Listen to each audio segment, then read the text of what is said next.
Yeah. Hello, you beautiful nerds. Welcome to the Drunk Banthas podcast, where we talk about sci-fi, fantasy, horror, and all the popular art that we love. Also, we do it drunk. Mostly drunk. Mostly drunk. Drink responsibly.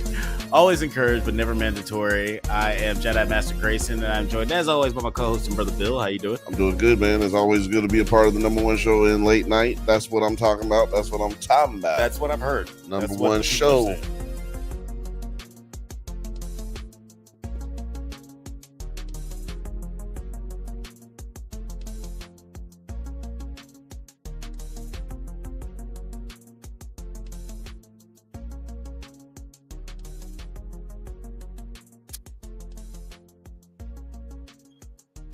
Yeah. Okay, we're good now. Yeah, like I said, number one show in late night. You know. Yeah. Who knows what happens? Scott's here, just the best production. It's too many people flooding in at one time. It's just the servers explode. That's what Elon see. That's what Elon do. That's you literally just broke the internet. That's what happened. When you do that, you say that they broke it. Y'all broke it. What up, Othelius? That's what up, my Banthas? Yeah, what's up, Othelius? Yeah, guys, I'm very excited about that show. Severance. We are talking Invincible. Devil Born Again. We are talking Severance. We are talking Righteous Gemstones. Oh God! And as always, shit. It's much more fun talking shit with friends. It's always more fun when we don't lag while we're talking. Yeah, that's also really cool. We don't have technical difficulties. But you know what's really cool? A philosopher of the barbershop variety. Nine. What is going on, bro? Hey, what's up, my people? What's up, my Irish people? Happy St. Patty's Day. We got the river turning green out here. Day. I am not being festive today. I don't have any green. There's a little green aura in your thing. No. Oh yeah, there's some I could turn that on. I could make that portal. Green, but isn't that green on your shirt? I don't know why the shirt. Not real. No, just fire and brimstone. Tried to save you. Look, it's green on this portal back here. That's all we need. Yeah, that's good enough. And Rick, we trust. And he is basically family, but y'all just hate him because he's light skinned. It's Hector. What's up, Hector? How's it going? Happy St. Patty's Day. I totally did not forget that was today. Hey, yeah, right? Yeah, I forgot like 6 Those are your people. Those are your people, yeah. I don't live somewhere where they dye major bodies of water anymore, so it's a lot harder to remember. Yeah. It really did suck out there. I went out there on the Saturday, and tell you what, it was a really good day. So everybody came out, and it was bad. Ooh. The trains we were packed in like sardines. Yeah, no, I love St. Patty's in Chicago, but at the same time, I hate St. Patty's in Chicago. Yeah, I've never gotten to do it yet. Looking forward to it maybe one day. It's basically Chicago's slushy lots of protein. Irish immigrants. Mm-hmm. Yeah. I do like. It's cool how they make the. So the we all green. think that means that we are Irish. Mm-hmm. I was Irish on Saturday. Or is it just a really weird decision?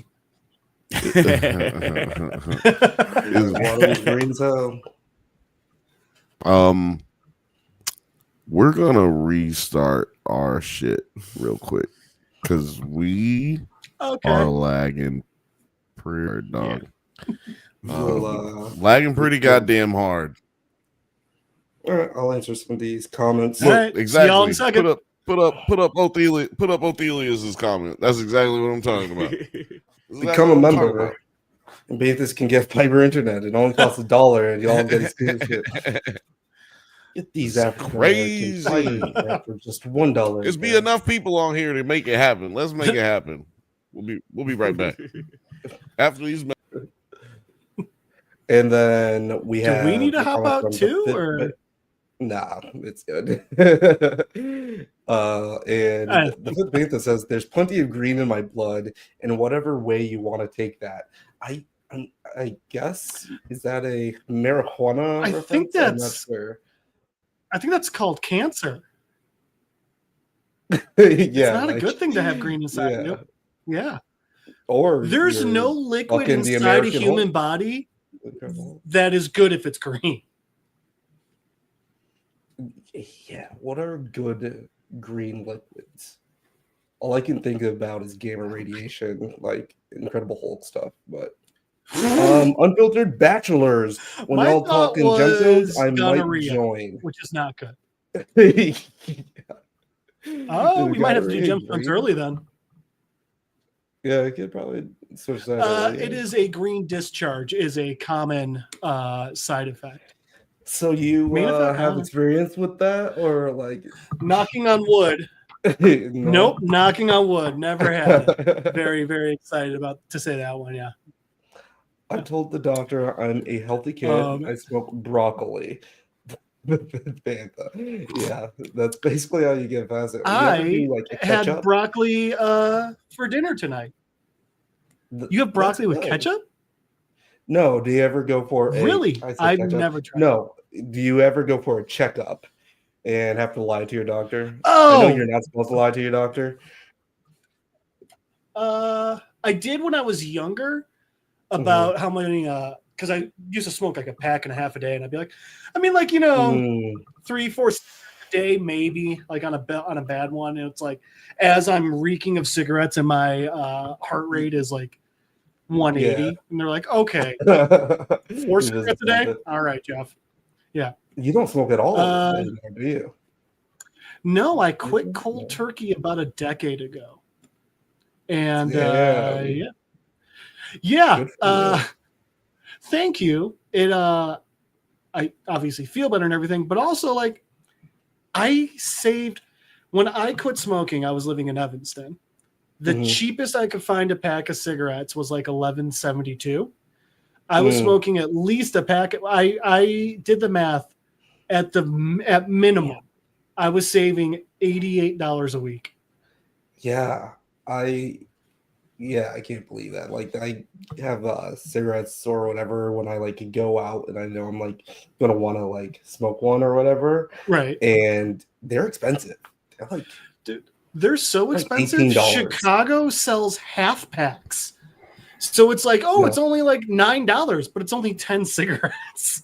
Yeah, it's pretty ridiculous. All right, check it out. We're back. We're humans again. This is the thing. We're gonna have to send Jeff's comic book corner over to 9 so that he can put it up. Because it's not fucking with us right now. Yeah. And it's not fucking with us right now.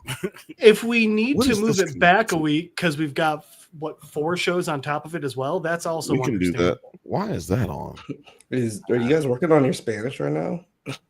See. No muy bueno. Yeah. Pincho. No es muy bien. We could skip it to next. Yeah, we can skip it for tonight. Move on to the actual shits. I already got it. Because we definitely. Well, you can keep it for next week. Because let me tell you something. That doesn't guarantee you this isn't going to happen again. So time doesn't mean those fires burned the hell out of your internet. Yeah. Honestly, I had voiceover.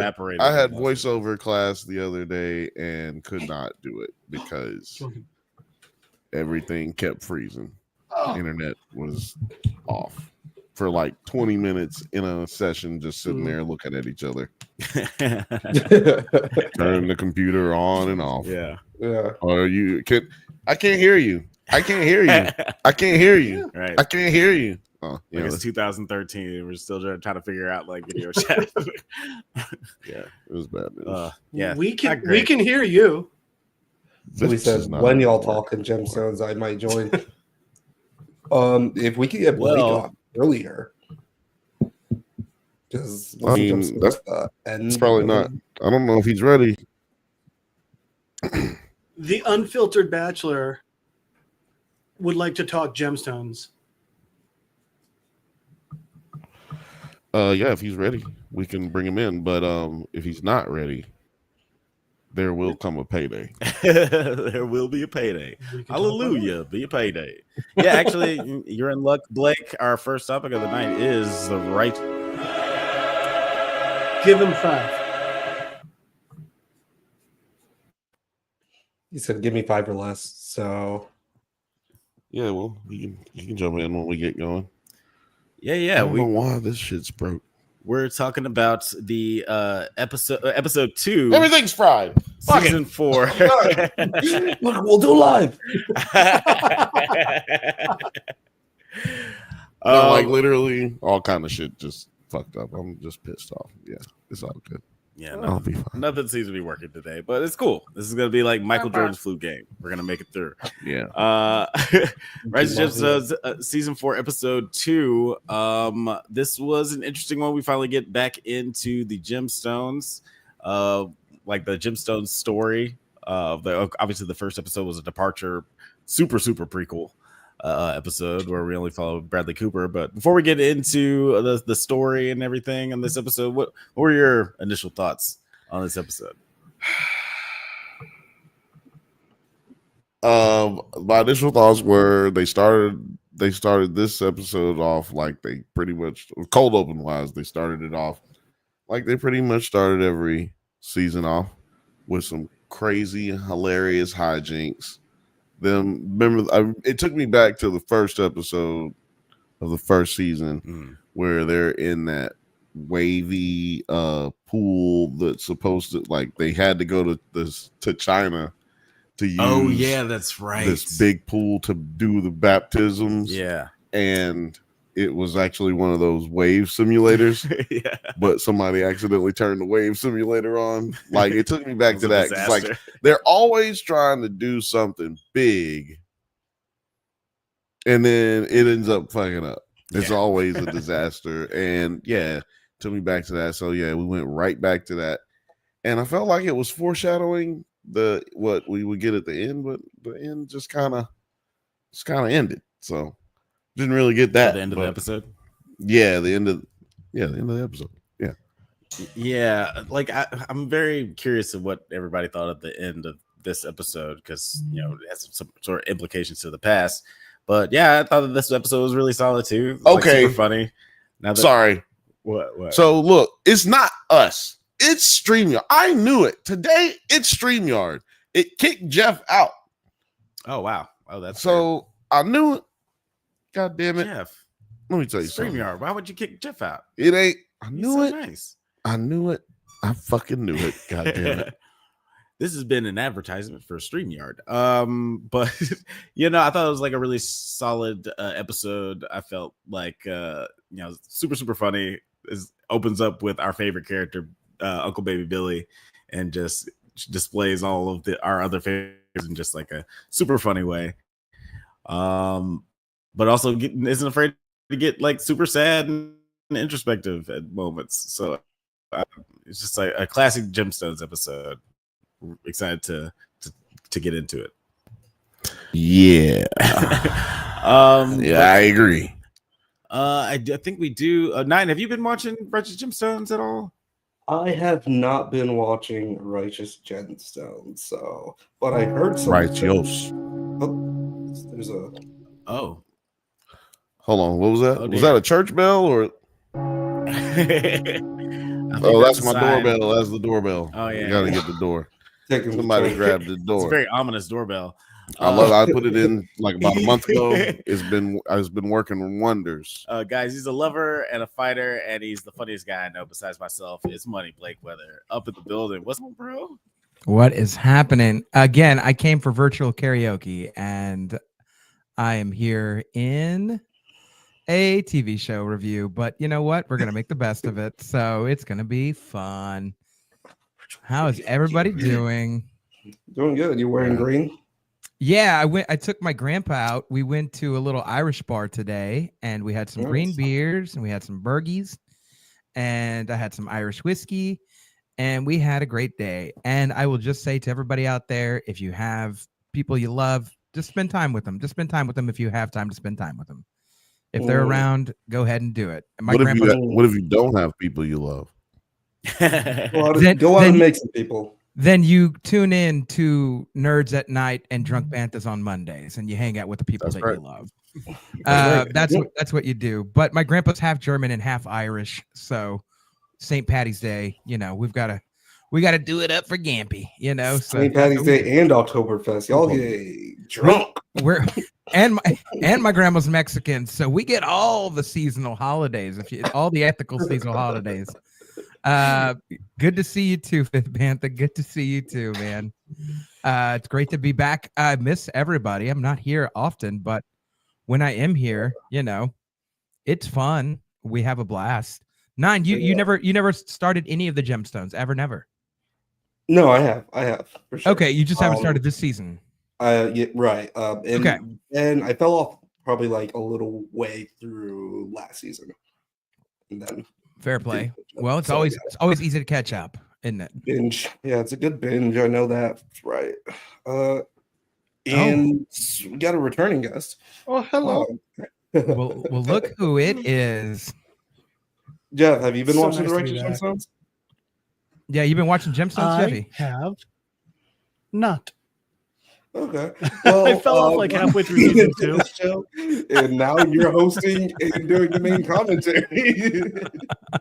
Well, let me kick off Jeff and 9, and then I'll just tell everybody what happened in Gemstones. How about that? No, I'm just kidding. That would be a horrible show. Nobody would like that. Everybody's like, where are the Banthas? Why is this white Mexican fella here? Oh, and these fools are back. We're all back, right? Are they back? We can't hear them. They are muted right now. We're muted. So. Like Jeff's hat, it's a muted color, and it's A-okay. It's not even about being muted. There's some serious difficulties over here. And I'm blaming StreamYard because it kicked Jeff off. So I'm blaming StreamYard. I think that was I think that was me. I think that was me. I kicked him off. I was like, you know what? We only have room for one white here, and you know what I'm saying? There can only be one. Go outside, nerd. Get out. Go. I ain't got time to be distracted by your worthless chime-ins. Go. I think we got to get a nerd saddle. 100% internet. Yep. Must happen. Must happen. Oh man, shout outs to all the viewers. We are talking Gemstones in spurts. I want you guys to go ahead and talk. Yeah, I want you guys to go ahead and talk Gemstones. We'll be right. But we're going to keep it right here, in the words of Dr. Phil Live. We're going to keep it right here. So just keep your TV sets right here for the who ordered the white rice. Blake, kinda. That's right. If I was an ice cream, I would be Mexican vanilla, right? So just to let everybody know out there, Jeff is just full on. He's just like rice, like regular delicious rice and vanilla. Like that's it. He's just original flavored Bluebell vanilla, and we love him. He's a classic. It's a classic flavor. Gemstones. Well, I'll just recap the episode. I don't know. Vanilla's a little spicy for me. I feel like that. Shout outs to Jim Gaffigan. That was a good one. The night I don't come like is left alone, being the only one who hasn't seen it.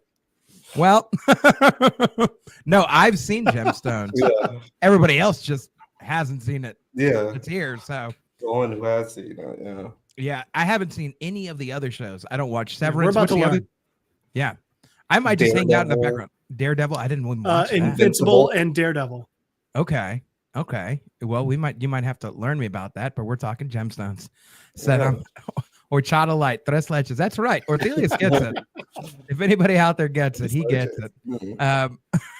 It was so weird. I got into an Uber the other day, and the guy asked me if I spoke Spanish, and I told him, yo hablando poquito, pero yo entiendo mucho. And then he was so confused because I pronounced it so well that he was like, you have to be fucking with me. And I was like, no, like that's about what I know how to say, unless you have tacos and I know to tell you no cebolla, please. That's about what we're doing here. So this could be a taco podcast. I learned how to say one sentence, but I learned how to say it flawlessly. For some reason, the viewership is just rising, so keep on going. I don't know. Yeah, we keep ranting.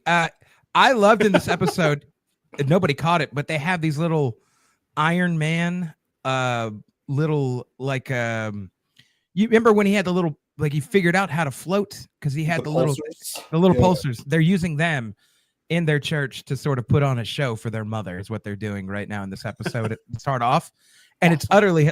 Imagine Danny McBride fucking up with little pulsars on his arms and just like flying through everywhere. It's utterly hilarious. So yeah, just picture that. And then you've seen the episode. Like essentially all they're doing is trying to get their dad back to come to the service to honor their mom's memory.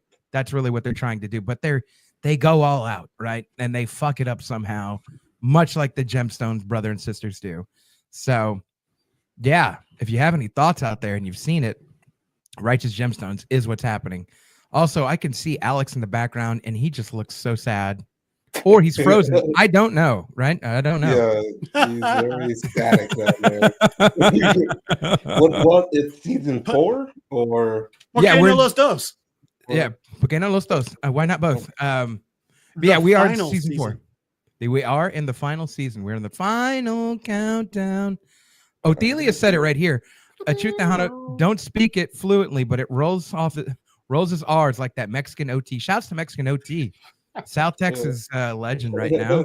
Young cat, but South Texas legend nonetheless.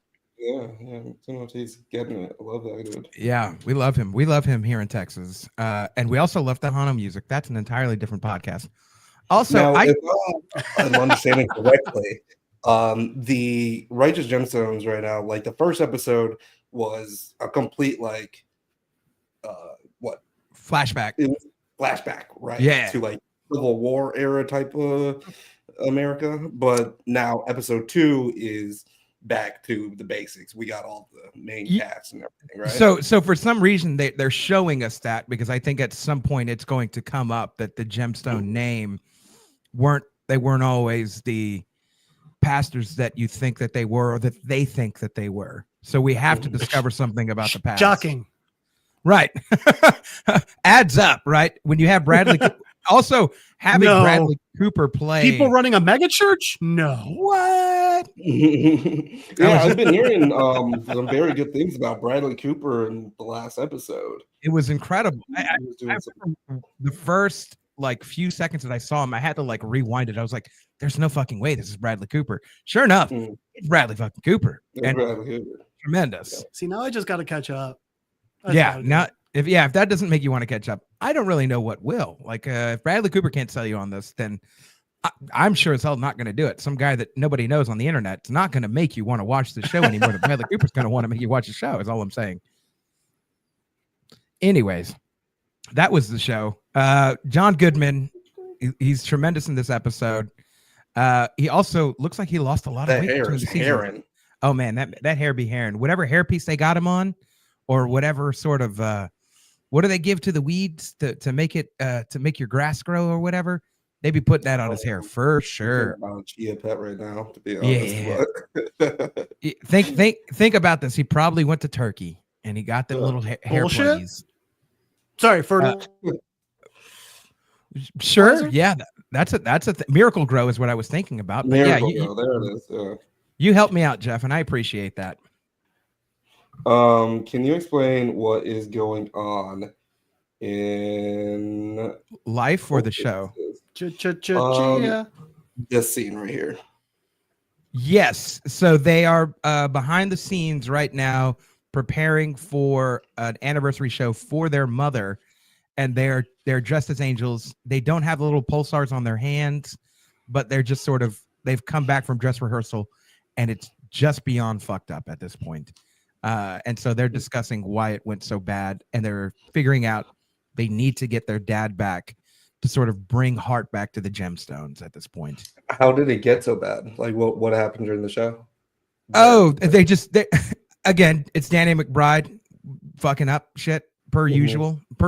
Like he just they need to practice more, and they get along, but they don't really get along, right? Like, and somehow some one of them, the rest of the other two, the Judy and other homie, they have it, Kelvin, they have it together, but for some reason always the older brother doesn't.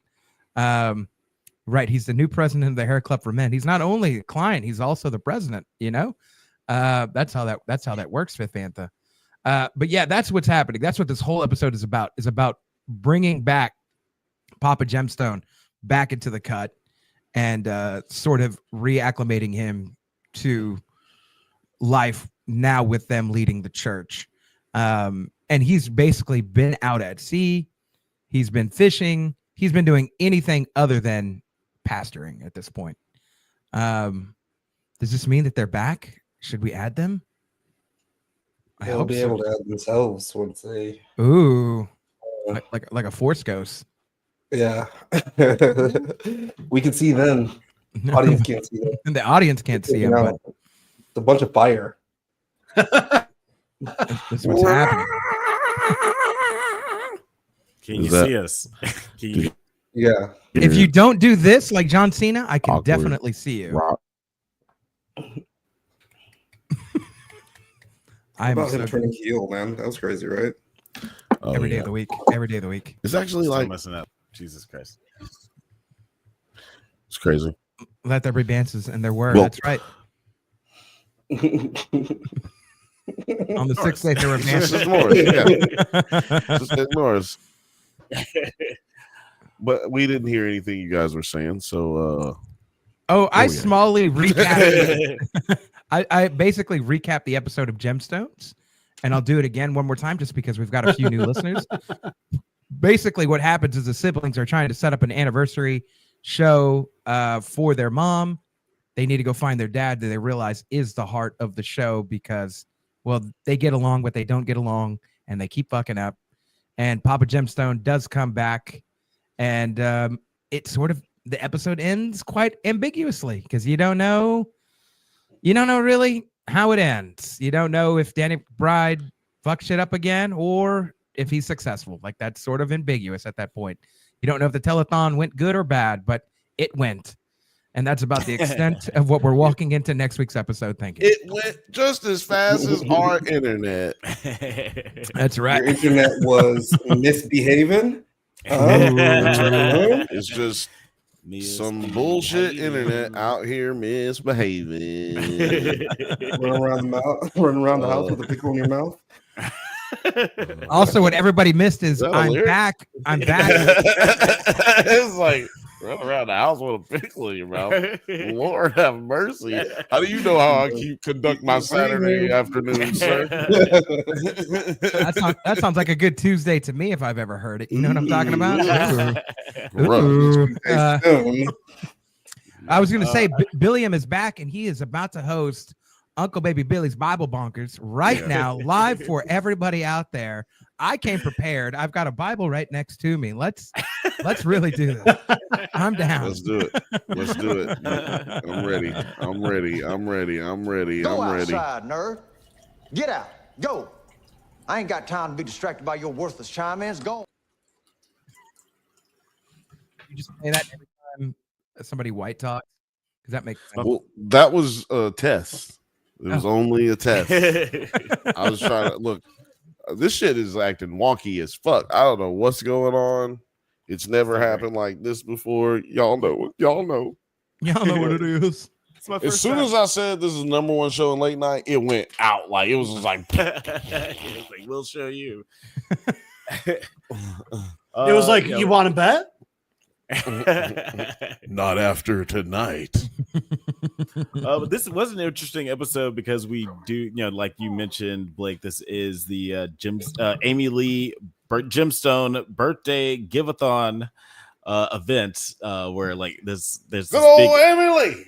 this is big extravaganza where everybody seems to have their sort of I guess motivation for like keeping this thing going. Uncle Baby Billy is just another chance for him to be the center of attention and be a star and also raise money. It's like two things he loves the most. Birthday give-a-thon.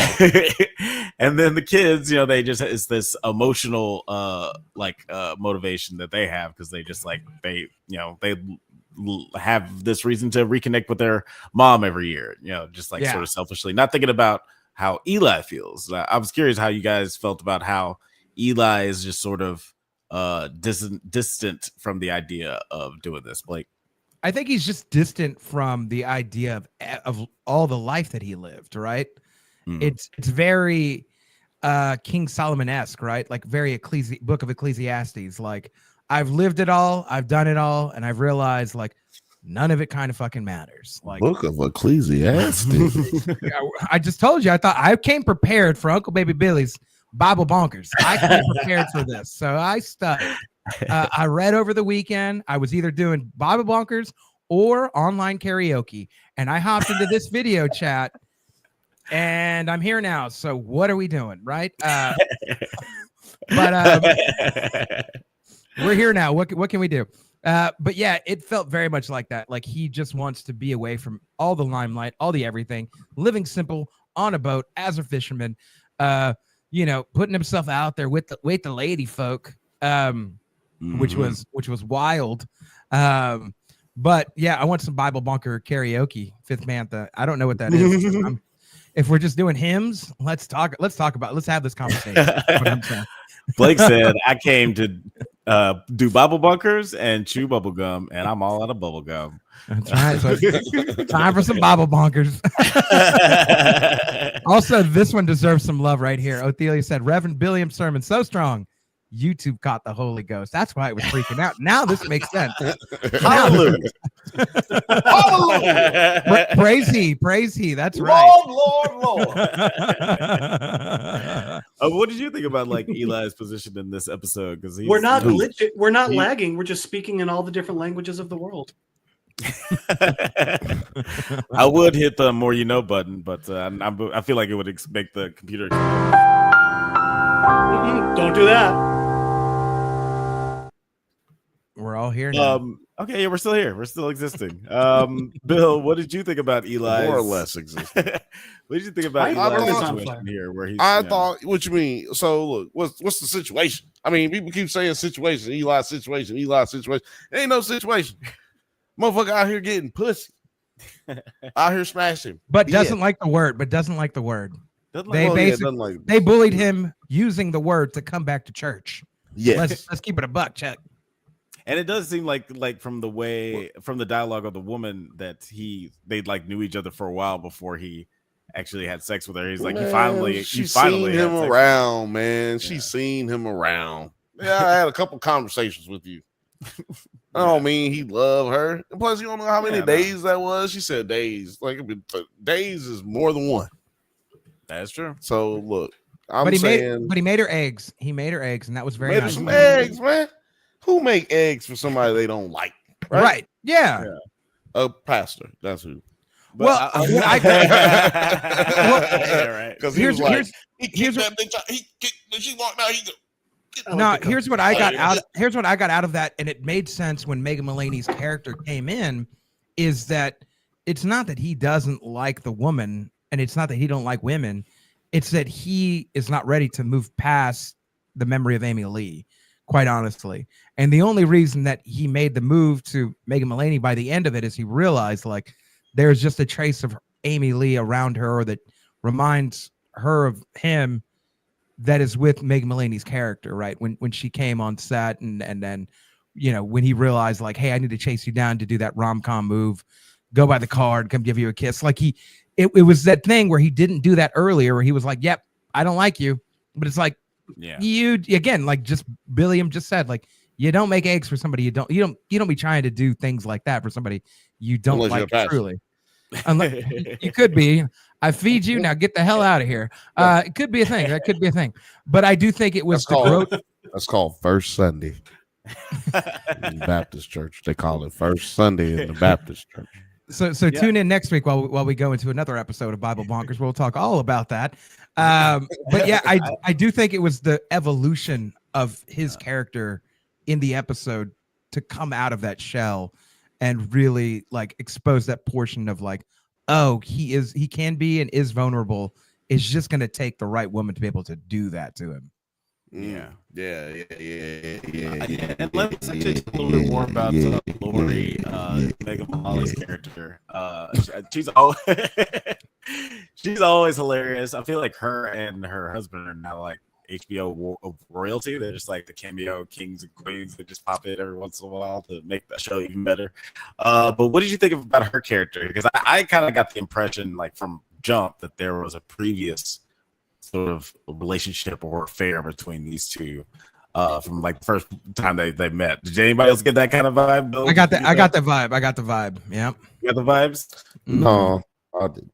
I mean, I can see where you got that. I just think it's more of a, well, I always wanted to slap them cheeks, but I never would have.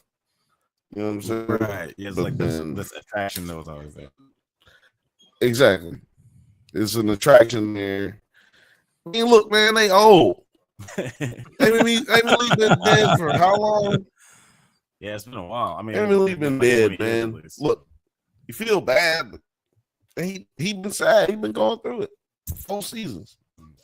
Well, like Uncle Billy always says, there will come a payday. Come a payday. Come a payday. Right. There will come a payday. It's gonna get nasty. He gonna start rolling paydays on her nipples. That's what's gonna happen. It's gonna get nasty. Don't say that. Candy. Don't say that again. You're gonna make my mustache fall off. Don't do that. There ain't nothing wrong with being nasty. But I did like her character, and like, you know, just like how sort of warm she is, and like maybe it even reminds Eli of Amy Lee in a sense. You know, just sort of reminiscent on their friendship together. He got a type. Yeah, he's got a type. You do. Somewhere between white trash and white royalty. Cute southern brunettes. Right there in the middle. Because, you know, maybe we got it out of the mud. Who could sing their ass off? Because what's her name? Yeah. Oh, some pipes. Laying down some pipes. Yeah. Laying down some pipes, but auto-tune is heavy in this show, in this whole show, all the time. But I love it. They make Walton Goggins sound like a goddamn god. Whole career, he's been doing the wrong thing. He should have been doing Christian gospel.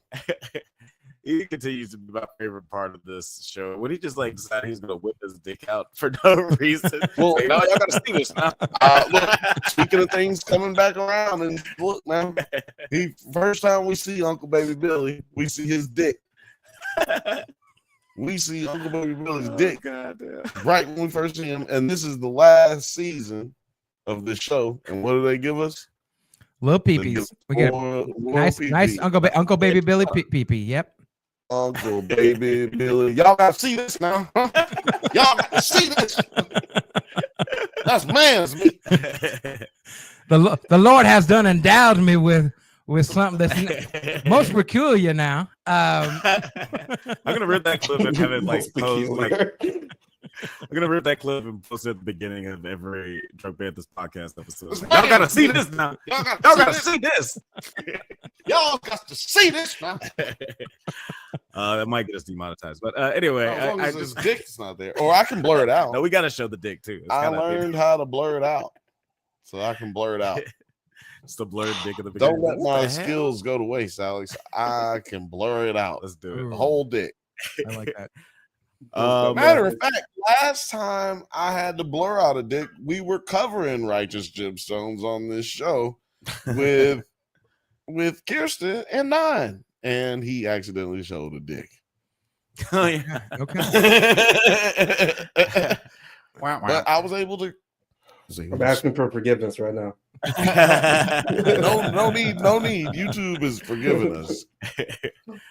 But yeah, like this episode is continues to be hilarious. It's not as heavy as the first episode. I thought that was like a really strong way to start the season out. Since you weren't here actually for our last week's episode conversation, Blake, what did you think of that first episode, just like as far as the tonal shift? Oh, blew me the fuck away. I did not know what I was getting. I thought it was going to be like 10 minutes of like precursor, like background. And I'm like, okay, we'll get into the gemstones eventually. And then when I was like 15, 20 minutes in, and I'm like, we got 30 minutes left. Holy shit. What? Like, oh, I guess it will all be like Civil War-esque Southern background on the gemstones. I guess that's what this episode's going to be with what's his name, Bradley Cooper, and I'm like, Cooper. Okay, I'm here for it. If you're gonna pay him to do like a part, then pay him the whole episode. Who fucking cares at this point? It was amazing. I had so much fun with that episode, and like I was saying, wasn't it called Prelude? The episode was called Prelude. The episode was called Prelude. Yeah, they took it all the way back. they prayed all the lewd. You know what I'm talking about? Hallelujah. Hallelujah. But I do think this will come into play at some point in this season. I was telling Nine and Jeff this. I think this is going to come to play at some point in the season where they're going to have to reference this, or they're going to look into the history and realize, like, oh, actually, we don't come from as a prestigious line as we think. We come from a line of criminals, and now it makes sense why we're all a little criminally. So, okay, cool. Like, next, what do we do from here? I think at some point that will come up, and it's important to have that episode in this season. I don't know what the full season's about, but like, I do think that they wouldn't show a whole thing if it's not going to be important. That's just how these things work. How you feel about this episode, though? You know, we got this one right here. Big fan of this episode. Were you showing a clip? We put a clip on. Let's watch a clip. We watching a clip? I don't have no clip. Actually, I do have one clip. We do have a clip. Okay, let's watch a clip. I did upload. Hopefully, this doesn't make the computer explode. Jesus fucking Christ! You. Our nips just touched. Mine are so hard. Mine are different sizes. Yeah, it's a big clip from this episode. You guys missed it. There was guest starring Tina Fey.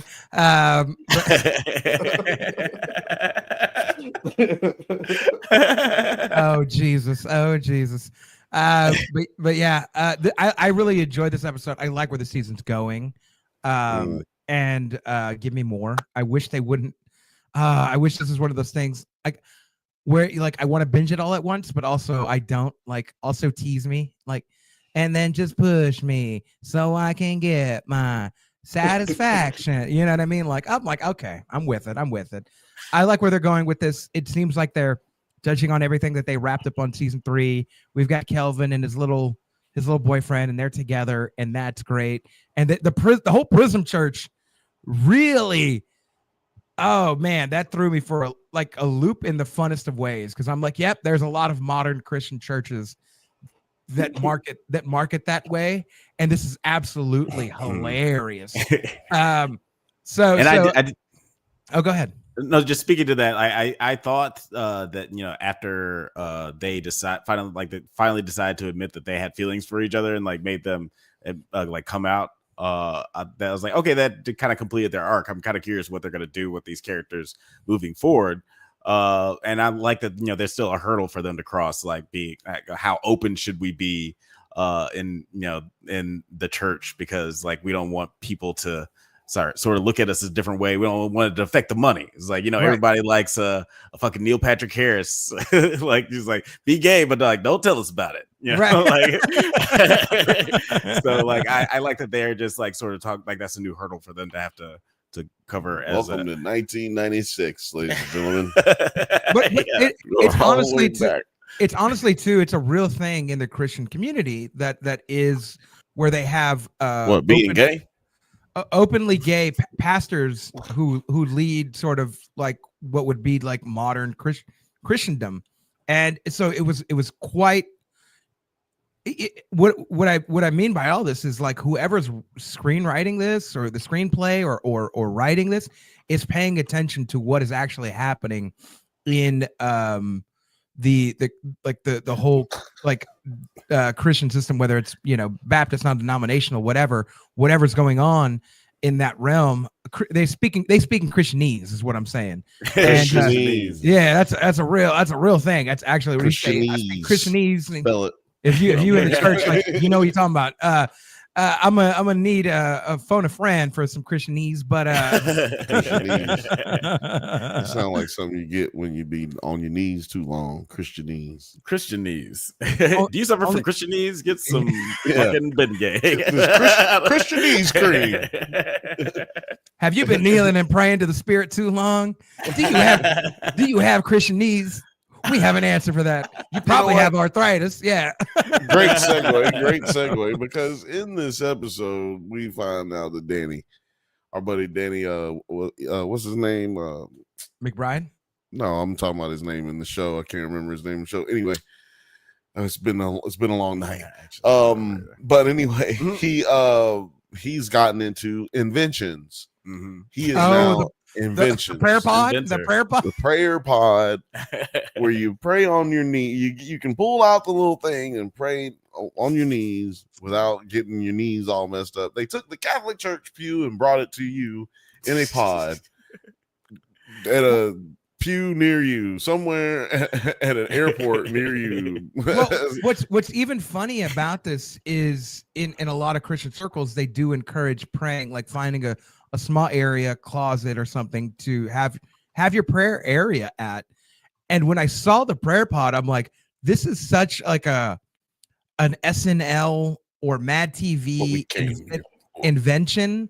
Like, this is such a skit invention that would be on like some sort of skit comedy show. So for them to include it in the show is utterly hilarious, because like obviously nobody would go for it, but it is a thing that is highly encouraged. Like, there's a rich person that probably would buy it though. Like, honestly, like they would put it in their house just to be like, oh, I have my prayer area, and it's a prayer pod, and they're like, ooh. Yeah, which is so ridiculous, because it's like you already have your own home, man. I'm sure that you have a closet full of clothes that are all hanging where you could go pray in there if you wanted to be away from the world and daredevil yourself and like segue yourself away from everything. I am sure that you have space to do that. Elon Musk has a prayer pod in his house right now. I guarantee it. It's like it's actually the new Tesla that's coming out. It's the prayer Tesla. It's mobile and it runs off electricity.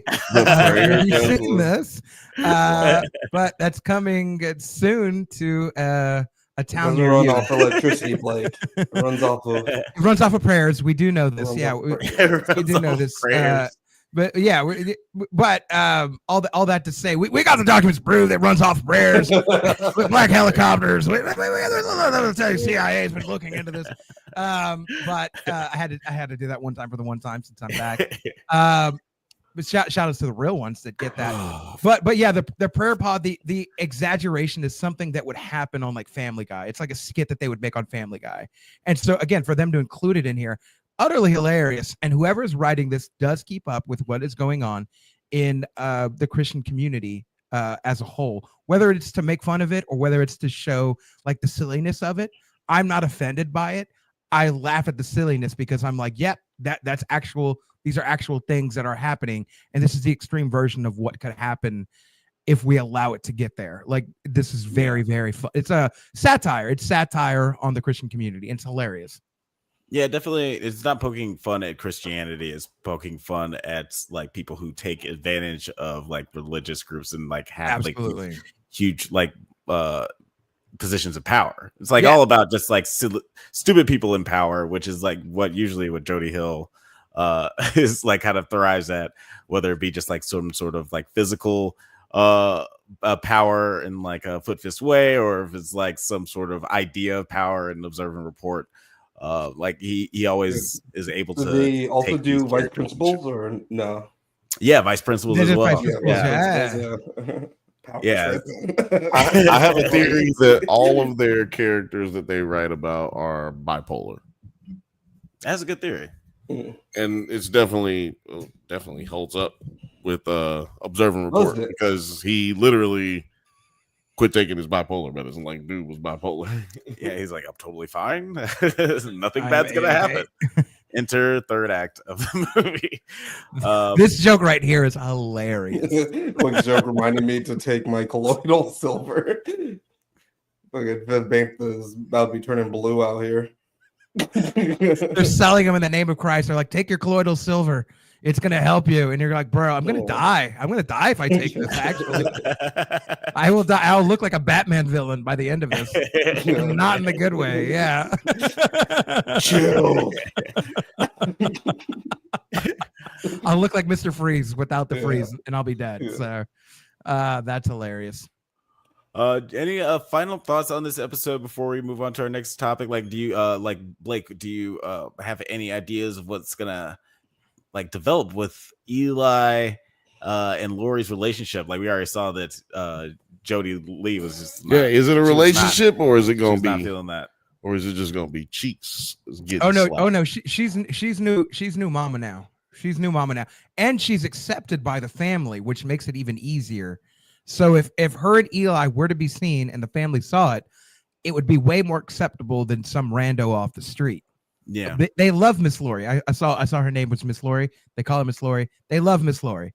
So yeah, I think that it would be perfectly acceptable to have her as a new surrogate mom at this point. No, they're gonna hate her. No, they're not gonna hate her. They love her. They can't. They might hate her for a second, but they can't hate her forever because they love her too much, because she's been an integral part of their life, because she was Amy Lee's whatever singing partner, however the heck that works. Judy's gonna call her a whore and she's gonna try to kill her or threaten to kill her. No, I definitely see that there's going to be some initial pushback because all of these guys are so impulsive and just angry all the time. But like, I think in true Gemstones fashion, like something's going to happen where she's going to have to like, once again, like prove herself to them, or just sort of show them like, oh yeah, that's right. We actually did love her before we found out that she was in a relationship with our dad. I mean, obviously we'll still love her now, and we're just kind of happy for our dad. I think that's gonna be that's a roundabout way to get there. Yeah, it's a Gemstone way to get there at this point. Yeah, and I think that'll be a good way to like sort of put a bow on this family like arc like that we've seen throughout these 4 seasons, because like it sort of gives them all a happy ending. And I think, you know, on the one hand, it is, if that is the way it goes, it's going to be very predictable. Like we kind of predicted how the rest of the season is going to go, and this is our first like real episode of the show.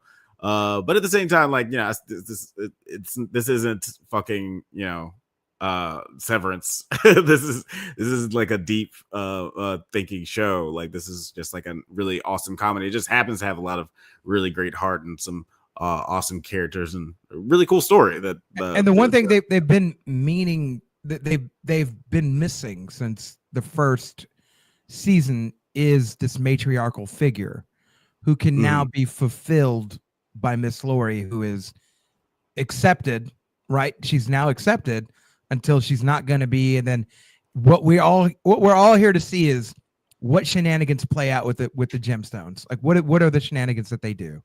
That's all what we want to watch. We know how it's going to end, but we want to see how it's going to play out. And that's what makes this season, I think, going to be worth watching. Eli and Lori will be their new reality, and then they will break up. Goddamn. Could be. Oh man, yeah, that would also be very Gemstones if it went that way. But guys, let us know in the comments what you think is going to happen in the next couple of episodes of Gemstones. How many episodes we got this season? I think it's eight. I think eight. I don't know. I watch a lot of White Lotus, and there's only 8 of them. So maybe I'm thinking maybe it's 10. You know, I don't think we don't normally get a full 10 of Righteous Gemstones. They like to keep it pretty close to the vest. How many episodes we got this season? That's IMDb, that bad boy. Write in the comments if you know right now how many episodes it's going to be. That's right. All of the above. All those things, yeah. We'd like to keep the vest close to the chest over here. We are getting 9 episodes. Ooh, and it makes sense because it's 8 normal season, 1 with the prelude. It absolutely makes sense. Yeah, I think this is going to be a solid episode. I don't think this is the last time we see Bradley Cooper. But yeah, guys, let us know in the comment. Thank you, Jeff. Jeff, stop writing and come back. How about that? I didn't replace you forever. You need to come back right now. And I think that you would want to come back because I thought he was talking to me for a second. I thought he was talking to you too. What were you talking about? What do you want? What do you want? Yes, I am 9. What do you want? Jeffrey, come back. This is 9. You can blame it all on me. Oh, just in time, Hector. We are about to talk about that Apple TV Plus series, Severance.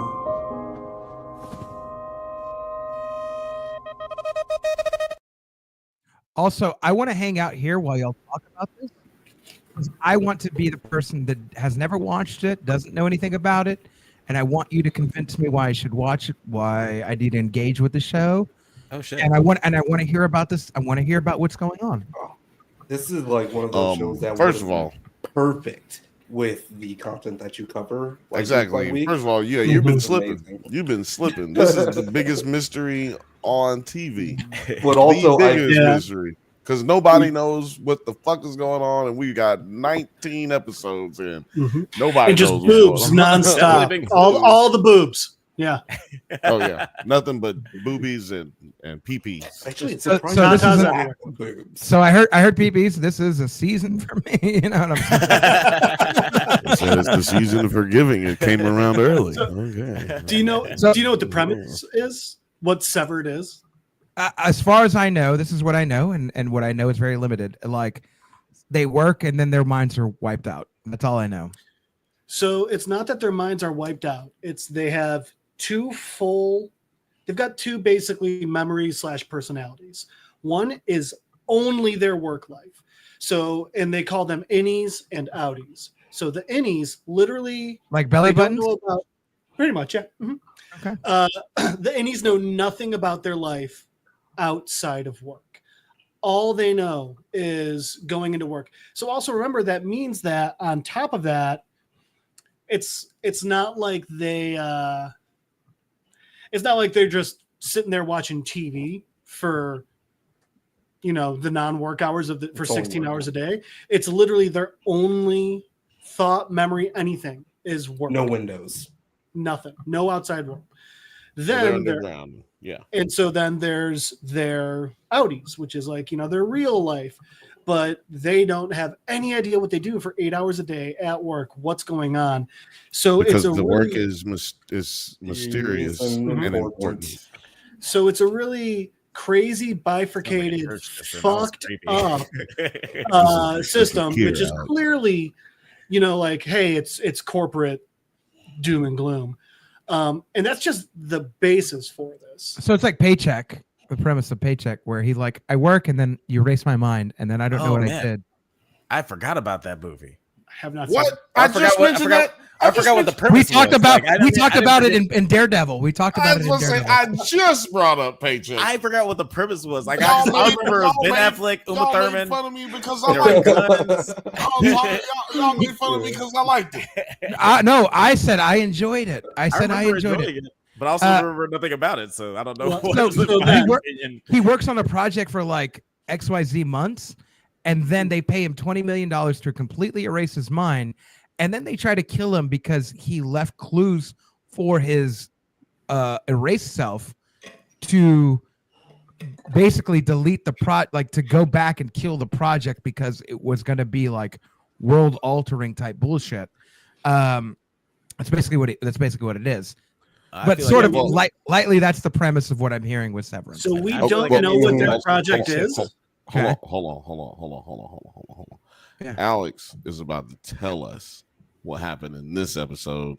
And like he said, we're going to convince him. It ain't going to be, we don't need to sit here and convince him. The show speaks for itself. Yeah, it is a pretty great show. Episode 9, The After Hours, starts off on the day of Cold Harbor Files expected completion. Mark does not show up to work. He and Devin meet with Cobell, who says that Gemma will die if Cold Harbor is completed. Now, this could mean a few different things. She might actually die. It's kind of vague. She doesn't really go into the specifics of it. But Gemma, his wife, who we don't know how she got there. Yeah, we still don't know how she got there. Down there, and he's working on her body. Like, I'm just still curious as how that works.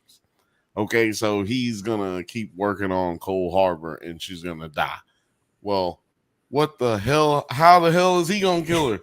Is he gonna be the reason she dies, or is it that they're just gonna kill her after they're done with their experiments? I'm all over the place with the questions. I mean, yeah.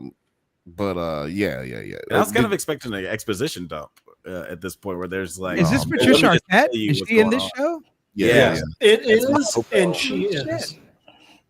But just sold it for Blake. Yes, actually, yes, Jeff. That is the perfect way to say it. It is, and she is.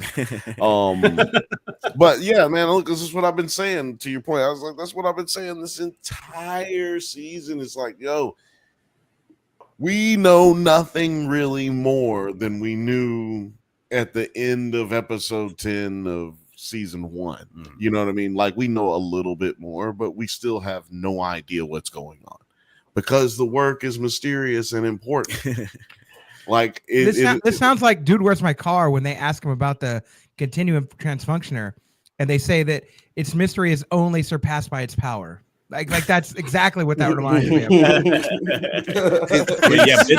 Ben Stiller did say in an interview that he was inspired by Dude, Where's My Car when he was putting together. Is this a joke or is for real? No, that's totally a lie.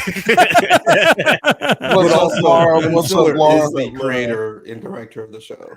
Shout out to Laura. She's in here just in time tonight to make sure she getting in here to get her severance fix. Yeah, that means we got the Nerds at Night people coming in here. That's what I'm talking about. Let's go. I might be a new nerd for some people, so hi nerds. Oh no, they know you because it's from Nerds at Night. They know you. So Blake, one of the big things is Adam Scott's character, his outie wife has died, and so he's horribly depressed. His innie is. Hold on. Are we just gonna go back through explaining season 1 to? Okay, this is how we hook him. I said convince me. His innie is falling in love with his new coworker. Ooh. And what's complicating all of it is his wife is not dead. She's another innie.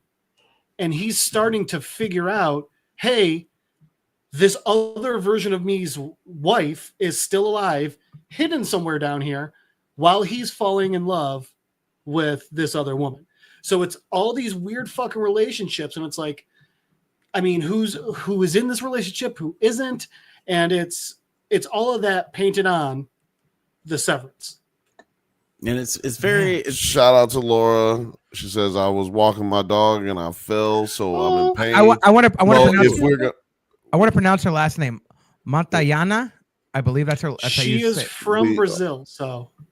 So it's Portuguese. We are gonna make sure that pain goes real smooth and goes away real quick because we're about to give you this good content. Sit down, Alex. Good credit. Roll that beautiful bean footage. Mark calls in sick, promising milkshake he will come to work the next day. Gretchen confesses to outie Dylan about her romance with his innie.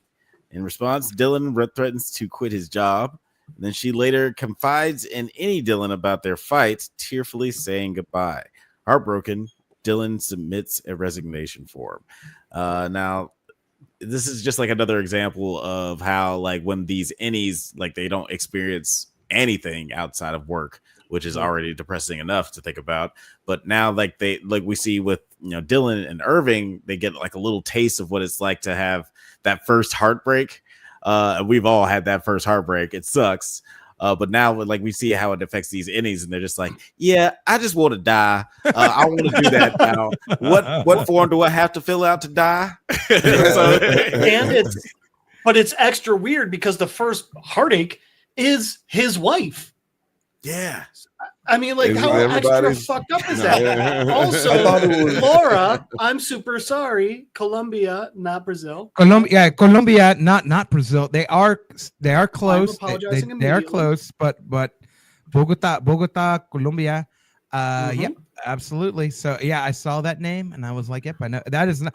I saw it. It's not, again, my child's mother. She is from Brazil. I was like that. I mean, it could be it could be from Portugal, but it's like, I don't know. That looks like a Spaniard name to me. So Laura says Spanish people can move to Brazil. Yeah. Laura said Dylan didn't hang in there. Rest in peace. That's a little Severance office humor right there. Yeah. He did not hang in there. That's one of the weird parts. This woman is cheating on her husband with her husband because they're the two separate personalities. I really love that they address that, because that was like one of the thoughts that you kind of like naturally go to when you're watching this show is like, okay, what if and he does have like a little boomance in the office or on the floor. On the Severance floor, and they address that with like Bert and Ernie, but like with Dylan, it becomes a bit more visceral when you are able to actually have your outies partner visit them. Like, do you consider that cheating? Like, how much of that is cheating? And honestly, it would hurt a little bit, especially with the way that she told him that you've been adrift. You're not the person that I fell in love with, but your innie is. Which, also, and I kind of. Well, no, I think she was actually trying. No, and he's been on like 4 dates with her and proposed. Which one of these is Dylan? Can I ask that? He's the one standing on the right. Okay. And if you recognize him, he's the dude. Do a flip from Spider-Man. Do a flip, yeah, from Spider-Man. Yeah, I was like, yeah, that looks like that guy. Yeah. I think that she was trying to tell him. Actually, I don't know what the fuck I was about to say. Go on to the next fucking thing. Alex, move on. Because I don't know what I was about to say. Well, I think you were addressing that Audi Dylan felt like she was cheating, whereas she was trying to say, but it's not, and it's not that I'm in love with someone else. I'm in love with who you used to be, but no longer are. I think she was definitely trying to say she was cheating, but she was like, she was trying to explain to him that it's not because you're different, you're a bad person, or I'm not in love with you. It's just that this dude sound like you when I first met you, which also is weird because that must mean he was a fucking baby. So brain. can we say because this child, I mean, because the innies are basically only as old as they've been at work. So this guy's like six fucking years old in his brain because he doesn't have any experience or thoughts or ideas of what takes place outside of. If you think about it, actually, they're a third of their age because they're only conscious for 8 hours a day. There you go. They're a third of their age and experience wise, and in their brain. So in the words of Big Sean, is it really, I don't fuck with you, but like but they still fuck with you? You know what I mean? Like, is it yes, correct. Okay. There's enough of you in there that it only gets rid of what you know. So like they still know what outside is. They know what the sky is, though they've never seen it.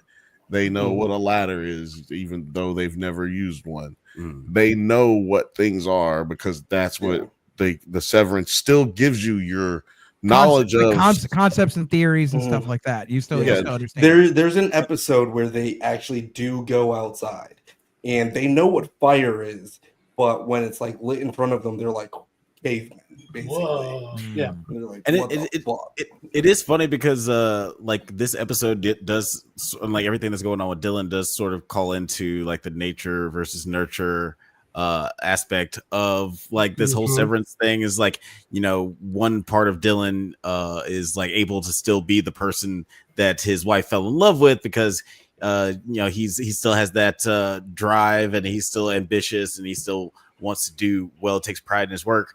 Whereas the Audi, wait, what? I wanted to look like he's proposing to you guys.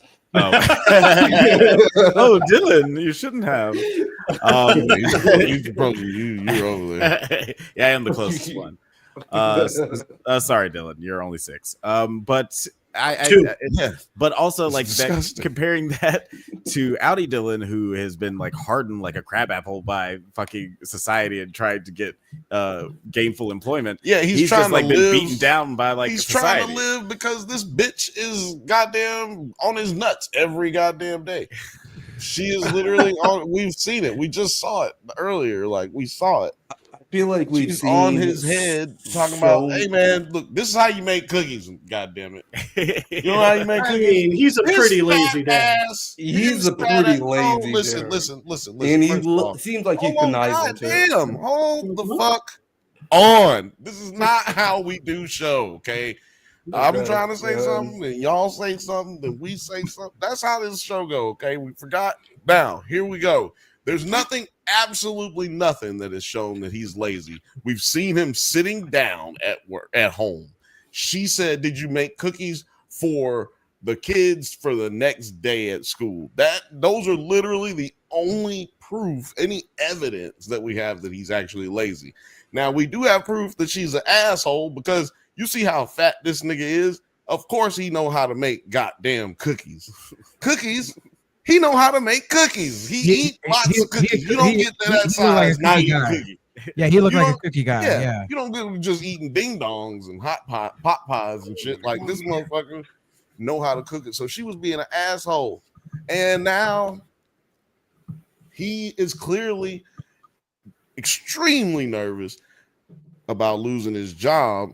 He's stressing and he's trying to lose weight. When she tells him right here that she kissed his innie, he throws the fucking veggie smoothie that he's about to make into the sink because he's like, he wasn't gonna drink it. No, he's like, why am I trying to lose weight for your goofy ass bitch?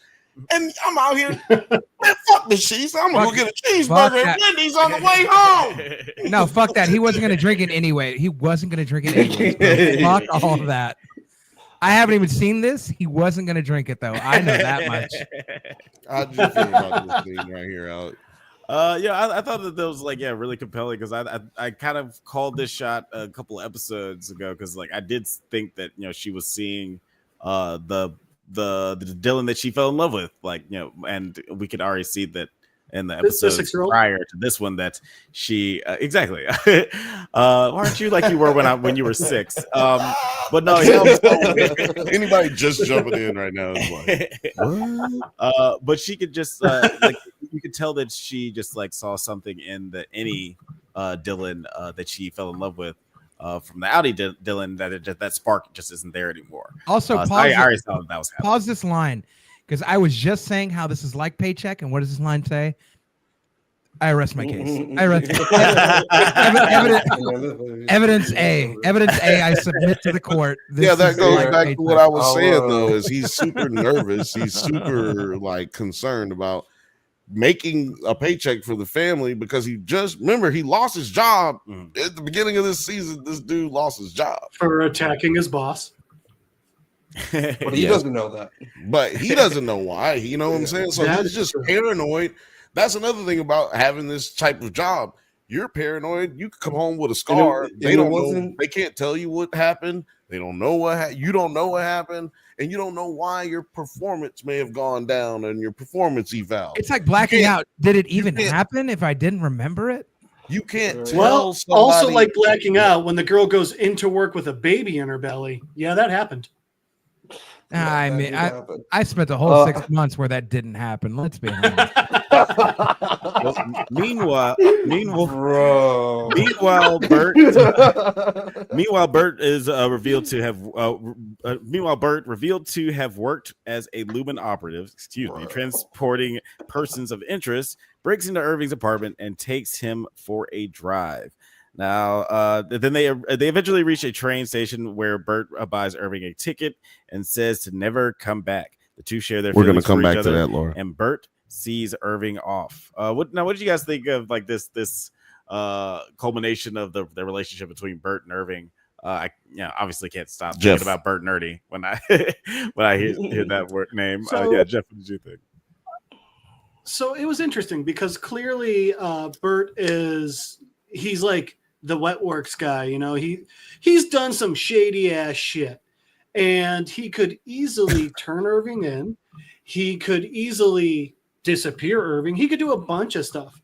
But the thing is, he does still feel a real connection to Irving, which, we get some of that from their Audi relationship, but I think there's some bleed through from the Innie relationship as well. And so that's why all these things he could have done to Irving, he does a pretty nice, a pretty unobtrusive, a pretty opposite of dangerous. Not safe, but I mean, he's Darkwing Duck. Yes, he's doing Darkwing Duck to Irving, where he's just putting him on the train and sending him off. And it seems like a plan that like could easily, as long as Irving just doesn't come back, he's making efforts to make sure that Irving can still be safe and live a happy life. So it's, like I said, it's interesting. He's clearly a bad guy in Lumen, but he clearly cares about Irving and is taking steps to protect him. 9. How you feel about what 9? About Bert and Irving? Yeah, Bert and Irving. You know, how do you feel about how this developed? You talking about the ending? Yeah, just like how he sent him off.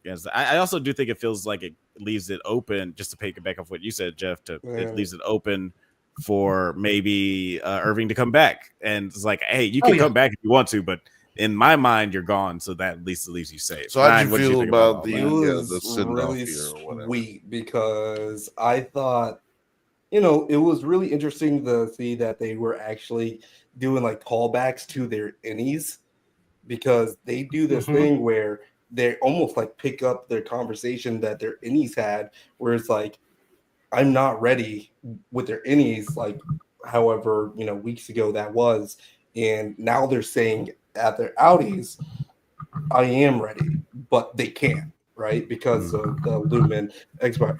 But one thing for sure is that I was glad that it didn't, because for Chris, because, you know, I love love. You haven't said a complete sentence yet. What now? I said I love, but I do not want them to be kissing and touching up on each other, because they start fucking. It was gross. Yeah, you got to mute the other one before you. Like, it was just like, I'm like, I don't want to see these grown ass, old ass people, but like it was like really sweet. Do me a favor, please. Get out of here. Get out of here, man. That's what I felt like you were saying, 9. Wait a minute. Are we going to do this right now? Or are we just going right now? Sit here. No, we're not going to have a clip on. No, we're not going to do that. No, I'm saying, are we going to sit here right now and we going to just hate on gay men? No, gay men. We're hating on old. Is that what we're doing? We're hating on old people. I think we were hating. It's St. Patty's Day. You can do what you want to do. I it's heard okay. men's, and then old that came at the back. No, you got to read between the lines. We're not gonna sit here and hate on old. No, that's like exactly what we do. If they were 30 years younger, then I'd be all for it. Oh, this is. I agree. If I was 30 years older, ooh, girl, just hit it. Mr. President, thanks. That's the kind of America we live in. America we live in. Yes, that's the kind of America. Say, hold up, wait a minute, something ain't right. That's the way I feel.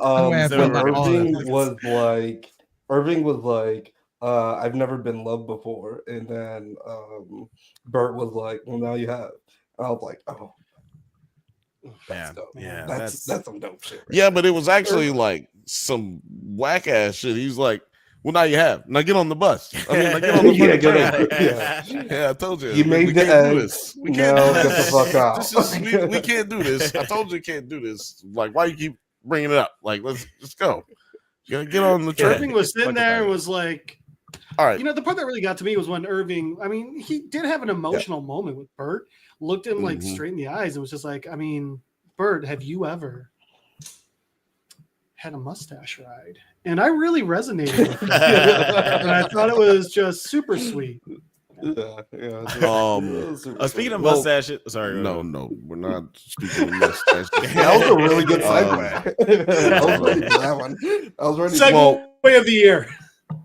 Because what I was wanting to talk about, because we jumped to the end of this relationship before we even talked about the beginning, where Bert is just sitting in his house and Radar, the dog, is basically what I'm saying the dog was hypnotized. Dog sitting there staring at the wall. No, the nigga was staring at the wall. If you look at it, ain't no dog do that where they just staring at the wall and then they go like this. Some old fucking child's play type shit. That shit does not happen. And also, when we saw Radar previously, Radar was active. He was moving around. Like he wasn't like doing like so he wasn't just sitting there cerebral. He was actually he's an active dog. So he was sitting there, like I believe, hit the button. Hit the goddamn button. Because no, Nine's gonna hit it. I'm gonna find it first. Because listen here now. Oh, we're in a different brand right now. Who did that? Oh, my bad. I'm just cruising around. Oh, Jesus fucking Christ. I will.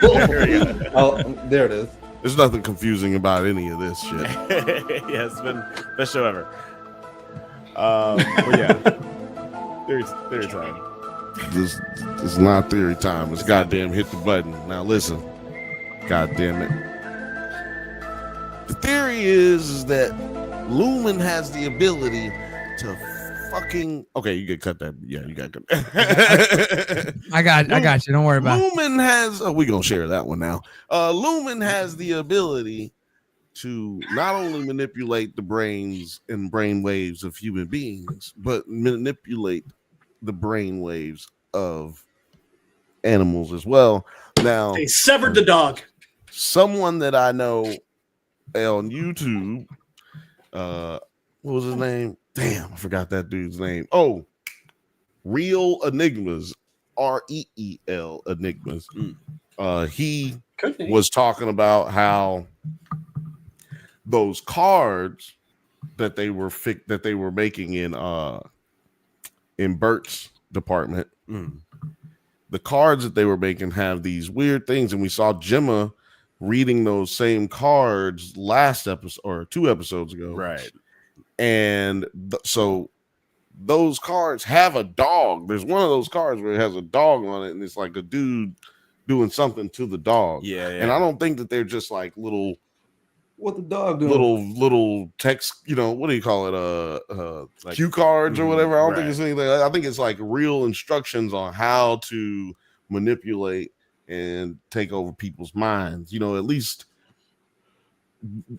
how to weaponize certain things. I don't think it's just. So and that happens to be we know now that Bert was a goon, and he was working in that department that seems to have been making fucked up shit to hurt people because they used to make chainsaws and axes and shit. So, and an interesting point to remember, the whole Cold Harbor thing is like, oh, how did the numbers feel? But we all believe that whatever's actually going on in that screen, they're not seeing a bunch of random fucking numbers. They're seeing something else. But that part of the severance was messing with their brains and their perception of reality. Yeah, he said that well. Yeah, you heard him. He said the perception of their reality. You put the white man on for the white words. I get it. I hear it. But Toby Blanco, white words. That's Toby Blanco to you, sir. Ooh. I do briefly want to play a clip from not from the show, but one of the actors from the show talking about a pretty awesome scene from this episode.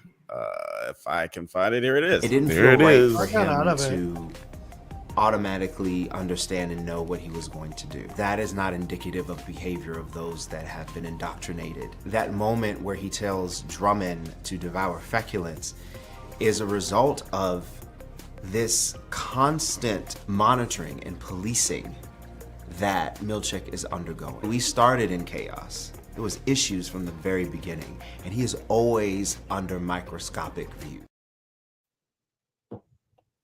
Yeah, so we do get a little bit more of just like of Milkshake's character, seeing how he's a little bit more fed up with everything.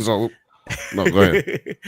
And yeah, he just kind of gives it to Drummond in a very milkshake way. Devour feculus. Eat shit. One thing I noticed when it was switching back and forth between the actor talking and showing Milkshake that I had never really kind of cognizantly been aware of before. Like, yeah, Milkshake's like a really put together, well put together guy. But I mean, like, there's not a single hair out of place. You could go over that with a fucking ruler. Both his hair and his mustache. I mean, it's not like a normal, just like, hey, I'm just growing some facial hair.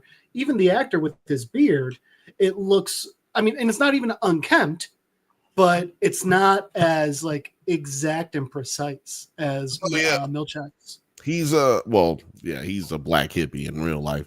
And this guy right here,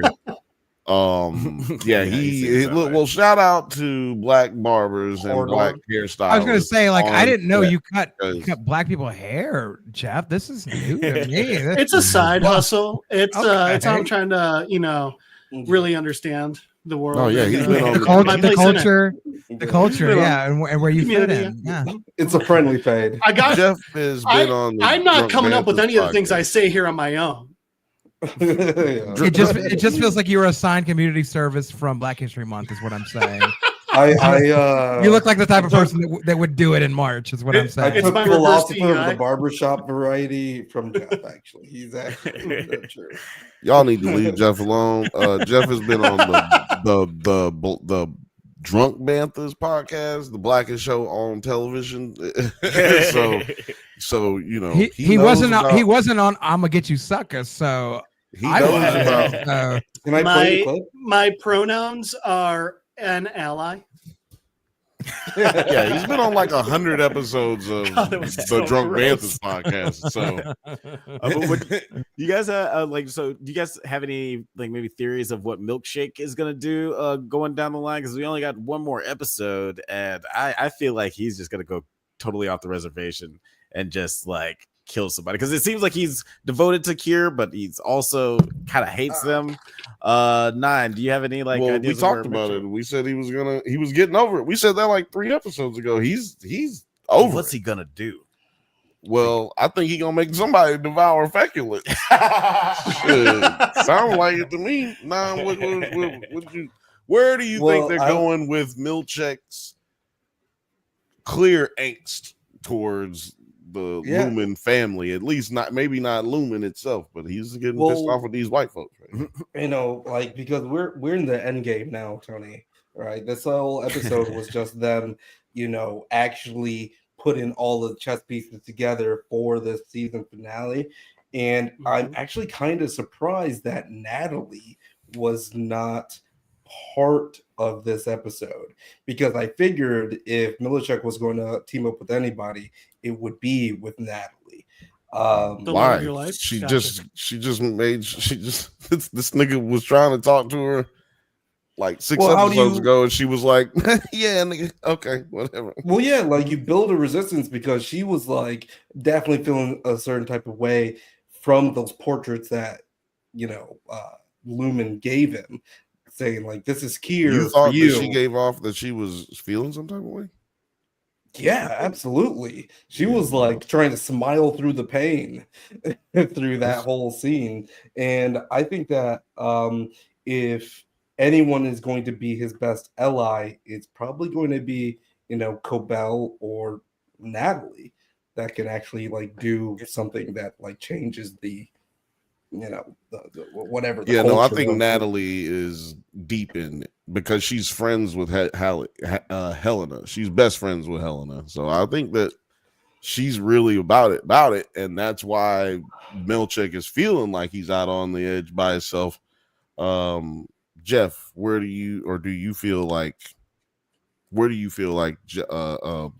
his name? Milkshake's angst is going? Do you feel like that's going somewhere? Or are we just gonna be sitting with a mad black man at the end of this? It depends. I think it really depends. Like, he could go off the deep end and just be like angry, want to burn everything down, especially if Cobell comes back. But at the same time, he might, really get back into gung-ho for the company. I mean, what if they give him a painting of like a black Abraham Lincoln? Then he might be really back in on the company line, you know? He might be right back in, like now that's what I'm talking about. In there like swimwear. Finally. Hey, Blake, is this making do you know how any long sense it's to you right now? been since I got a black painting? There should be nothing making sense because we're literally asking ourselves a bunch of questions because we literally don't know what the fuck we're talking about. We don't know what's going on. There's nothing but questions being answered with leading to more questions, leading to more questions. Ooh, what is that? Is the Undertaker more friends? Is the Undertaker coming? Is that ominous doorbell? It's a weird doorbell. Never mind, he cleared out. Oh, well, never mind. See, that's why you can't jump the gun. You can't. Some jump people just the hit the ding dong ditch. They just ring the doorbell and run the fuck away. Can't jump the gun. Yeah, like I am curious. Like one of the cool things about this show is that like when it answers a question, it just raises two more. Which both of those things narratively can be exciting at a show like this. Like, oh, it's raising more questions. I'm excited to hear those answers, and also getting the answers to some questions from like season 1 is pretty satisfying. But I don't know, does sort of leave you in a state where you're slightly dissatisfied. Like I still really like the show, but it is probably my least favorite of the show that of the shows that we're talking about tonight. For that reason, is like, all right. Like at first it felt like it was moving really fast. Now it feels like it's sort of like I wanted to watch the show early on when we were talking about it. I was like very into it. And now the more you talk about it, I'm like, fuck this show. This show sounds crazy. Like I don't know if I'm here for all. But I know once I get like balls deep into it, I'll be like, okay, well, it's really hard for you to know what we're talking about when we've basically been given half answers this entire time because every time somebody starts talking and going off into some bullshit, we need to stick to the goddamn show. We got we got 15 fucking shows to talk about tonight. Yeah, I want to talk about this one was a really fucking good episode. It's really I want to know what really you guys thought about this scene right here. This looks sexy. What is this? Yeah, I don't. So this you know what? Just play 6 seconds of this right here. It's sad enough to set its own self up. How come we couldn't tell when you were gone? Oh yeah. Irving could. Mark couldn't. Ooh, I don't know what that means, but that sounds. You can leave it right there. Yo, leave it right when there, I first watched that was a really I was bad day. like, okay, damn, that was mean. But then I paused it and I was like, oh, damn, you did not have to do her like that, homie. That was so goddamn. I was like, that was cruel as hell. I don't know. I felt like it was kind of regular shit. He was right. Mark couldn't. If it was really like that, she would have said Mark was caught up in the pussy, man. That's all that was. Because that's what's keeping it real. Like we know why Mark. We know why Mark. Keeping it real goes wrong. You know what I mean? We know why he fell for it. He fell for the pussy. You know, he was wide open, blinded by all the other signs of other things. Blinded by the light. Yep, I heard that song earlier. Dylan was worried about seeing his kids and his wife. Yeah, he was kissed on the mouth by a very attractive, exciting, ambitious, rebellious woman. It's happened to all of us in our 20s. Yeah, Mark was kissed somewhere change your else. life. Mark is like 7. Decisions. Mark is like 7. He's not. Yeah, but at least the one he's hooking up with is also. Well, no, I guess she's technically like 1. Yeah. Well, yeah, they're legal. Like I took it like he couldn't tell he couldn't tell her like personality shift. But then I was like, damn, he's saying that like, well, you couldn't tell it was the different pussy. Like You know, I mean, like that type of thing. I was like, no, wow. what? That's not what I was saying. Who said that? Who was saying that? That's how I took it. Like after I thought about it, it just kind of like burned on a couple of different levels. No, it's because okay. Well, let me explain then. Because here's how it went. Dylan saw a paper cut and was like, "Let me get some lemon juice." Yeah, like for him, he probably felt like it was just like a dig as her personality, but to maybe I don't know if he even knows about their like in the relationship that transpired, but yeah, he does. He does. Yeah, everybody knows. So yeah, I think he was saying like Mark couldn't tell that he was, you know. Oh, are you saying you're not sure if he knows about the second fucking? Yeah, the second fucking. Okay, that I can agree with. Maybe. I mean, how you not know? They came around the corner hot and steamy, look with the hair all teased up, sex hair. Well, if Interstellar has taught us anything, love transcends all universes. So I mean, obviously they obviously they can. But later on in the episode, Miss Wong completes her stint as deputy manager, and Milchick sends her away. Helly recovers the exports hall directions card and spends time memorizing it. But James Egan shows up at MDR. Right. This is a pretty creepy scene between her and her dad.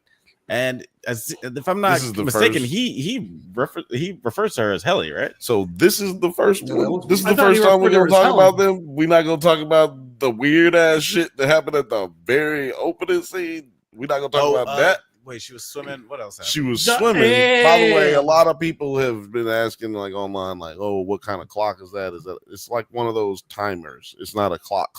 It's a timer. It's a swimming clock that keeps. Yeah, it's a swimming clock that keeps time, not that tells time. Mm-hmm. And yeah, then we see her here eating breakfast with her father. And I just want you to play that sound of him, the noise he makes when she sit down to eat. He make this weird nose like right. It's like right when she eat the first piece of egg. It's like the way that she eats these eggs, that's crazy too. I wish you'd take them raw. No, yeah, you went. I wish you would take them raw. Why you not listening to me? Oh, she was talking. We went. I don't know what the time code is for the. I said the exact time. You gotta go back. He wants you to rewind it a little bit. Rewind it a little bit. It's right, man. It's right when she starts eating the egg, like right there. That's what he means. I've never seen this, but I'm like, that's what he means. He has to mean that. Exactly. Look, I told you right when it happened. I know exactly when it happened because that shit was weird as fuck. Oh my god! I think it was weird the way that he said, "Why don't you take them raw?" Yes, that's also weird, but we gotta establish the weird through the scene. The beginning of the scene was established how weird it was about to get. You can't say that too loud, or you end up with a kid. That's all I'm saying. It's because when he sat down, he established how weird the scene was gonna be because he started going. He basically came in his pants when his daughter started eating a piece of egg. Yeah, I have so many questions about that I don't want to answer. And she only eat the white part too. But yeah, you can play the whole take it raw. No, don't need to do that. Well, he does. We do know that he would. Milchick said in the. I wish you would take them raw. I wish you would take them raw. He's like old dirty bastard. Referring to Mark. Ghetto superstar. That is what you are. Milchick did say in the first season. Milchick did say in the first season that his favorite breakfast was raw eggs and a glass of milk. So he's a weird fucking dude. Yeah. Tears. Disgusting. Yeah, these guys are fucking weirdos. Most likely has a severe case of salmonella. No. Yes. No.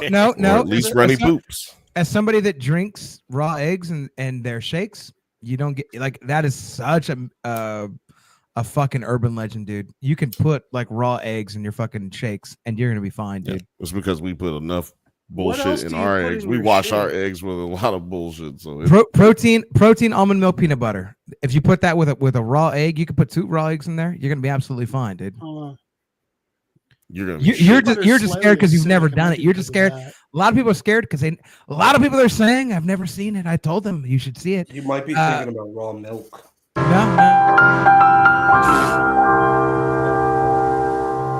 Thought about Jeff. Oh yeah, I thought about it, but it's wrong. Raw eggs, still raw eggs for 500, Alex. No, I'm saying like raw milk is like dangerous, but raw eggs is fine. Yeah, raw milk is fucking that'll destroy your shit. Literally. Well, that is all disgusting. But at the end of this episode, at night, Cobell and Devin sneak Mark into a severed cabin at the birthing lodge, where we get some very disturbing revelations about Devin. But Mark's innie awakens in the cabin where Cobell is waiting, looking like a fucking creep. What did you guys think of this ending? Is like we only got one more episode left. It seems like we got to the reintegration of Mark pretty fast, but it's kind of been a slow burn to get the full reintegration. What did you think of this last scene, Bill? And just like the ominous. It was creepy. It was weird. Well, first of all, how we get here. They start out going through the gate. This is at the pregnancy lodge birthing retreat at the first season. So she tells the security, or Cobell tells the security guard that this is one of James. Yeah, it's one of this nigga. It's one of Mr. Egan's bitches that he gets pregnant. This is Jimmy's. That he get. Well, yeah, because his name's not James. His name's Jame. It's James. But yeah. So anyway, so apparently James has multiple women that he gets pregnant, like any good cult leader, like any good man, Yeah, he has a bunch of women that he gets pregnant, and he has them come to this pregnancy lodge to, have this baby, which we know this is a severed pregnancy lodge. You come in here, you don't know what the fuck is happening. When you come out, you're just a whole different person. So clearly this nigga got a lot of kids out here, and that was the creepiest thing that I found about this. But then secondly, I want to know what y'all think. I got another theory. Fucking Dylan, the sister, Mark's sister. Oh, Devin, yeah. Devin, do you think that she's in on it? Do you think she's in on it? Like, why were they at a Lumen severed birthing lodge because in the first place? Because you mean when she was giving birth? Yeah, because I see what you're saying. This is a known security-ridden Lumen birthing retreat lodge. Let's also remember the difference between the rooms. And then also Devin's was basically a shack with a bucket to shit in. No. Right. No. Yeah. Regardless, we're on. How do you know about a severed place that you have to get a security? Like, this is, they just driving up. They had to have security to get in.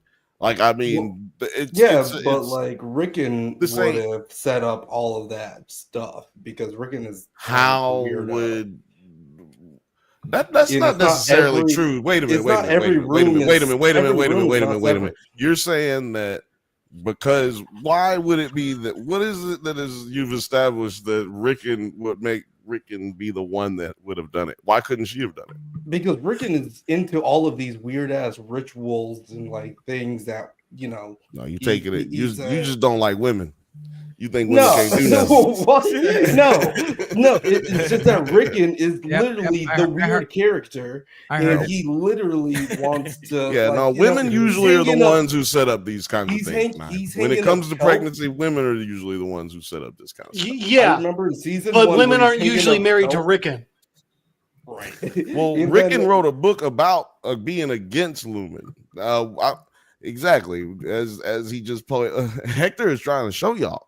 You know what I'm saying? He's trying to show y'all it. I'm telling you, there's more that points to her than I think that one's I don't know. I just get the feeling that one's a coincidence. If he was against Lumen from the start, then why would they have to like convince him to start writing propaganda to Yeah, he was against Lumen. I mean? They convinced him to do it because what's his name is fine as hell. He wasn't in season 1. Okay, well, clearly they really lost them. Clearly, clearly you've missed it completely. What I'm talking about, because if Rickon is against Lumen, then how does it not make sense that he got turned later? Because the bitch is all up in his face. Like that whole storyline is about curbing him, bringing him over to the other side, and. Yeah, I'm only dropping a theory, but you're giving a bunch. Here's why would she be also surprised about the lady that she met not remembering her in the not Cabell, but the senator's wife, the one who yeah. Why would that be a scene that they put in? Why would Cobell pretend to be his? No, not Cobell. I'm not asking. I'm saying. Why, there's all kinds of whys in this show. Like why would the dude who is basically torturing Gemma below be walking out of the senator's wife's cabin in season 1? We see him walk out. No, I'm just saying there's all kinds of whys. You say he's a doctor, but why is he there? There's all kinds of doctors in the world, but none of them happen to be in the Severed floor. Like I'm just saying. Why would there's all kinds of whys? I'm saying that's not my question. My question is about all the things that lead you to believe it. They're leaving all of these. I mean, I think Blake might know what I'm saying. When it comes to mysteries, you got all of these layers of the mystery. You got all these different players that it can be. But you're not giving me the hold on. You're not giving me hold on. Because we're talking about Devin, right? We're talking about Devin, right? We're talking about Devin, right? Yeah. Okay, so why would Devin need to have an explanation scene about a senator that is being also severed? The senator's not severed, his lady is. I mean, the senator lady or whatever. Yeah, his wife. Why would she be confused about what's going on? So everybody at Lumen knows everything that everybody's doing. It's at the same cottage. Well, wait. I'm willing to lead into the idea that like maybe there's some there with like Devin and Lumen. Maybe she is severed at some point because she does seem like at her core just like wanting to fight against Lumen and just like riding for Adams or Mark. Having like his own independence from Lumen, and she seems kind of disgusted about them as a company in general. So I think it would be interesting if we found out that there's like some sort of severed bullshittery going on with Lumen. This man's wife clearly left him to go work with these people. This is not a normal situation of how things are going to normally work. There's nothing in this is going to be normal how it turns out. This man's wife decided not to be around this nigga for however many years it's been. Clearly, we've gotten this explained to us. Yeah. So there's no god-awful knowledge to what the hell is going on in this. Hilarious. Here's my thing. You have not convinced me why Devin would. But you haven't closed the loop on it either. That's what I'm saying. But no, like, I don't that's the whole point of a theory. That's the whole point of a theory, Don. It's gonna be open because nobody knows the answer. Yeah, I mean, why did Denzel have to be crooked until he took it? You know what I mean? I think technically at this point it is still a hypothesis and has yet to reach the level of a theory. Or why did Bush knock down the towers? Why are you around them cowards? You know what I mean? Like, we need to answer these questions. I don't know that one. All the same song. All the same song. All the same song. Blake, what sort of thing could someone have that would give them said proof to know these sorts of things. I don't know why you got it. Why you got to do me Jadakiss? What would they do have me like that? Why you got to do me prove it? Is this Jadakiss? Yeah, I'm trying to make it my way, but I got up on the highway. Why you got to do me like that? It's all you I'm gotta trying have to say. whys when you're talking about a mystery. You gotta have whys, especially when we're getting to where this is the penultimate episode. We got one episode left of this show, and we have way more questions than episodes. But the next episode is supposed to be 70 minutes, I believe. It is 1 hour and 15 minutes. Ooh, that's I don't know what the math is on those. I don't know what the conversion is on that. 75 minutes. 75 minutes. As popular as the show is, I'm sure this is. And luckily, it's not a Disney show, so that doesn't mean it's only 40 minutes and 35 of credits. Ooh, there will probably be 5 minutes of like what do you call it? Not credits, but with credits and the little they do a little recap thing at the end, or a little behind the scenes director. Previously on. No, they do the little director's cut thing at the end of every episode. So can I play the last like 10 seconds of the clip? Yeah, go for it. All right. In the last 6 seconds. This is good. This is a good. Yeah, I'm tired of having to appeal shit. I'm winning, but it's 3 days later.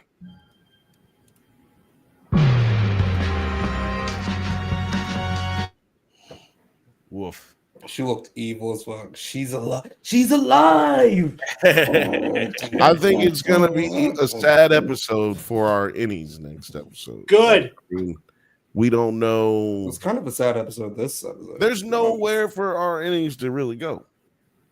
Yeah, you know, like probably to work unless they're reintegrated. Like reintegration seems like the only way of like actually finding some way of existence. Curious how Mark is going to fare. And like, guys, let us know in the comments how you feel this series. I mean, this season is gonna wrap itself up. But speaking of marks, I think it's time to talk about another mark, another mustache. That's right. We are talking about Invincible.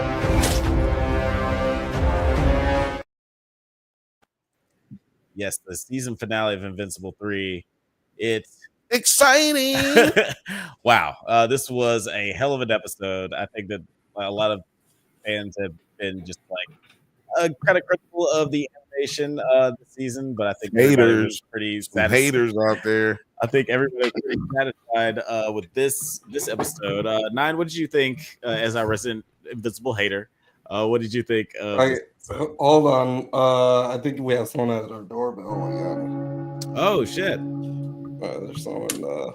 Come and knock on our door. Blake is back. Blake went outside to smoke a cigarette. Blake went outside to smoke a cigarette. Like, y'all lock the door. What the fuck? Oh, no, we got somebody that got left out there. Oh, that's right. He may be a variant. He may be a clone. Who's to say? I guess only he is. I almost called you Dr. T. I don't know why. Producer T. Smaller T. Brother Dr. T. I'm pretty sure one of his clones is a doctor. Before we begin, I'd like to play a clip. Oh no! Oh no! Like, just throw this in the air right quick. Let's just play this clip. I'm not even going to explain it. We're just going to play it. What are we doing? We're clipping. He's got a clip. We're about to play a clip right here. I don't see no clip. Because I'm about to share my screen with you. Gonna play it right clip. Okay. I'll play a clip. Play it right clip. And I'm pretty sure I know what fucking clip he's got loaded up to. I can't imagine what it could be. I mean, it's not. Swear to God, if this is my future wife, I'm gonna be pissed. She's not watching tonight. Are we seeing it? Are we seeing everything? Okay, yeah. Oh, we gotta add to the stage. Also, as we're getting set up for this, I just want to throw this little one in here. Jeff, can you attest? Blake drink like he about to fight Ivan Drago. Do I not train boxing, or do I train boxing? He trains boxing, and then I can't use a pencil for 4 days. Okay. Are you gonna at least enlarge the clip? Because Jesus, you actually clipped this. As soon as you said, it's amazing. This is a clip from the Bantha bunch. This is clipception. You gotta have the sound going too, Terry. You gotta add it with the sound. It's not you have like multiple things you got to do. Okay, I think we'll get back to that in just a second. But oh, you know what? It's even better. Oh, where did I put it? We can just watch my computer. We can come back to that when we figure that out. But Nine, what did you think of this episode of Invincible? Did you read the? I'm gonna fucking ruin Terry's clip and say that I really did love this episode of Invincible. I know that I'm the resident hater. Terry, you can get at me later. I don't give a fuck. But this was it right here. I think it's actually some of the best animation of the series and some of the most I mean, I've been saying that the Viltrumite war and premise has been like my whole draw, and it gave me exactly what I wanted. I think that 9 out of 10. I think a lot of people, we've talked about it a lot. A lot of the show feels kind of like filler, but only because the Viltrumite story is so interesting. And I think that this did give a lot of people what they were waiting for. People, especially people who were just so enamored by the season 1 finale. Bill, what were your thoughts on this season 3 finale? Just initial thoughts. Well, initial thoughts, so we can get to the nitty gritty. It was good. Now, it was actually great. Jeff, what are your initial thoughts about this episode? Huh? Absolutely phenomenal. Blown away by how good it was. And I know we usually save it. I'm just gonna put it out there now. Everyone is, because on IMDb, 59,423 votes, 9.9 out of 10. God Jesus damn Christ. Yeah. Yeah. I saw somewhere say it's the highest rated episode of TV, any TV this year, which, I mean, it's only been 3 months, but still, that's a lot. Yeah, this is probably the biggest show that we're covering today, or that we've covered all year so far, because the internet shook when this episode dropped. Like, the internet shook, and it was great for good reason. How'd you feel about this episode? I was pleasantly satisfied. Like, honestly, like I mentioned before, nothing's gonna feel like the first time I read this storyline in the comics, because it's just so surprising. But the way that it was executed was like executed. Are we going back to Severance? The word of the day is egg. But it was really cool just seeing it executed in this show. And obviously, like, they stepped their animation game up a little bit, not just because like it's more violent or whatever, but there's just like a fluidity to a lot of the animation that didn't exist in previous episodes. So it was like really cool just to see like them step it up a little bit. But also, yeah, like just like the brutalness of the whole story is so crazy, and I was loving every second of it. And they even added little things that were in the comic, which we'll talk about a little bit later. But I was a big fan. Money, have you been watching Invincible? No, I don't know what's going on. You're gonna have to fill me in. I knew what happened the last season. I don't know anything about what's going on this season. Oh damn, Gina. Yeah, it's it's about to get spoilerific up in here. I'm just here for the drinks. I'm here to drink with y'all. It's St. Patty's Day, and I was like, oh, I'm Irish-ish, right? That's Irish-ish. Irish-ish. I like the Run DMC motif as well. That is a crazy. It looks mad weird with all of us up on here like this. It's like bam! Look at this. There's 42 people here. Yeah, there we go. Let's tighten it up. So tighten it up. We're never all here. That's crazy. Producer T, what did you think of this episode? And give me like anybody that's talking about this episode, give me all the spoilers so that way I'm like at least know what the fuck is going on. I'm surprised that it hasn't been spoiled for you just by like being online. I know who the characters are, but like I don't know what's going on. So spoil. It's like somebody spoil some shit. Let's go. Let's fucking. Well, we get into initial thoughts right now. Hey. Let us talk about it. We just now got the initial thoughts. We just I don't like the fucking initials. I don't like your fucking attitude right now. I want to hear some. I came for some spoilers and karaoke, and I'm all out of karaoke. Is what I'm saying. So we're here for spoilers. T, what were your initial thoughts on this episode before we get into the? I do have the clip loaded up in the side thing right here. I don't know. Wait, I'll let somebody. Okay. I'm about to try. It was going. It was going. No, it was going. I don't know what happened. I guess just playing them all this. Yeah, I can play them from 2 a.m., 7 a.m. No. This is compelling. Yeah, for the radio audience. Might die while she's doing it. Okay, we love y'all too. We know y'all ain't used to seeing us. Y'all used to listening to Hold Blake. on, wait a minute. Y'all like listening to Blake. Is this trippy? Is this just? Yeah, I lost an episode. God damn it! Pop up and show niggas. Sometimes what the fuck am I watching? When do we get ice cream? When do we get ice cream? Okay, we'll get back to that. Okay. Anyway, my initial thoughts was it's a pretty good episode.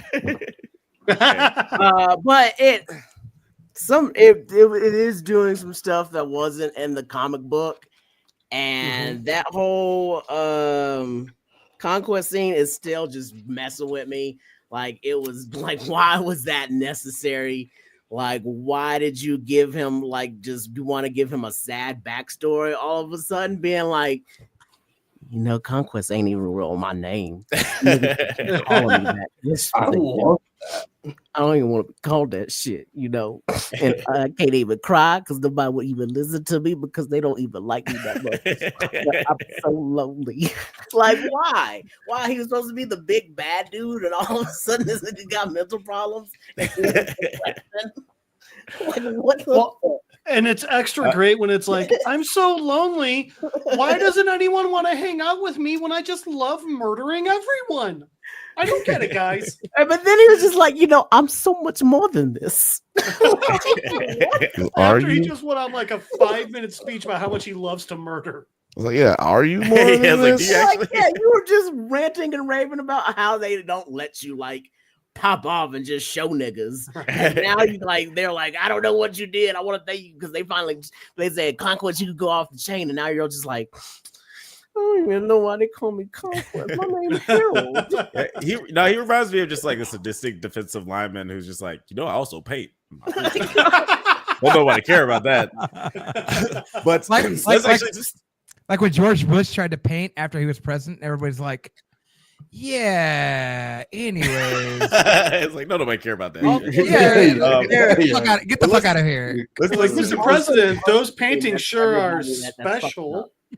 Let's do some set dressing here, because these are moments after the Invincible War, where the variants of Mark has decimated all of Earth, and Mark is kind of feeling not great about that. And as Mark can even gather his thoughts about how he feels, the guilt and shame of the events of Invincible War, Conquest and Mark engage in combat.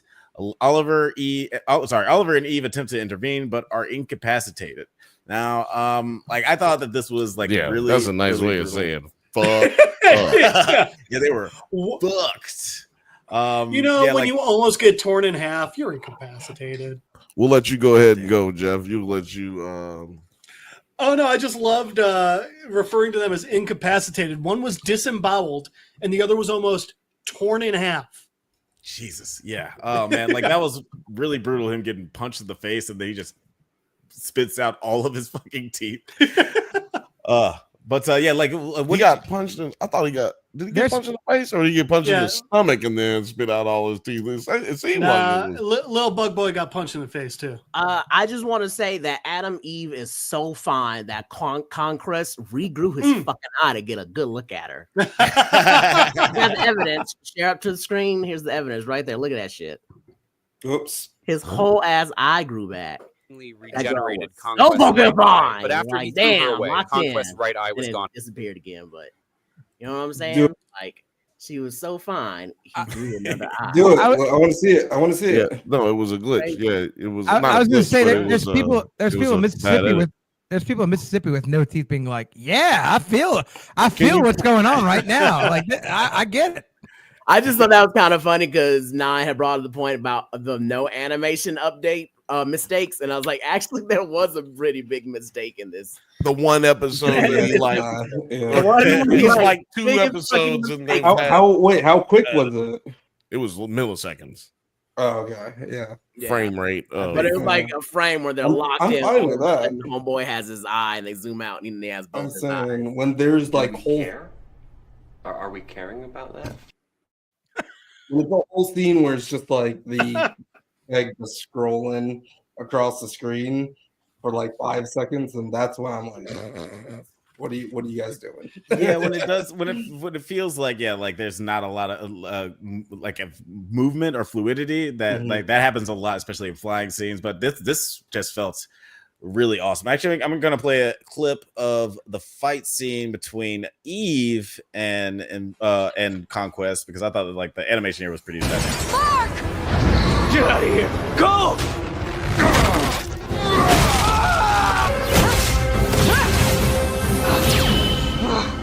Cute. I increase the density of the air. I've got all kinds of tricks.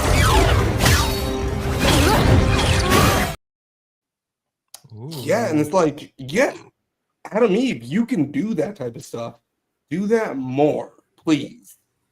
Well, she's learning that she can do that kind of stuff like, because she's learning that she can do that kind of stuff. Everything.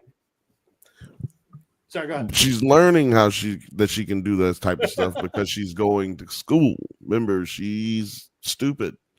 Like all the rest of these superheroes because they didn't go to school, they didn't learn really, right? So being superheroes. So honestly, this decided to go to college, and she's decided to go to college. To be fair, to be fair, to be fair.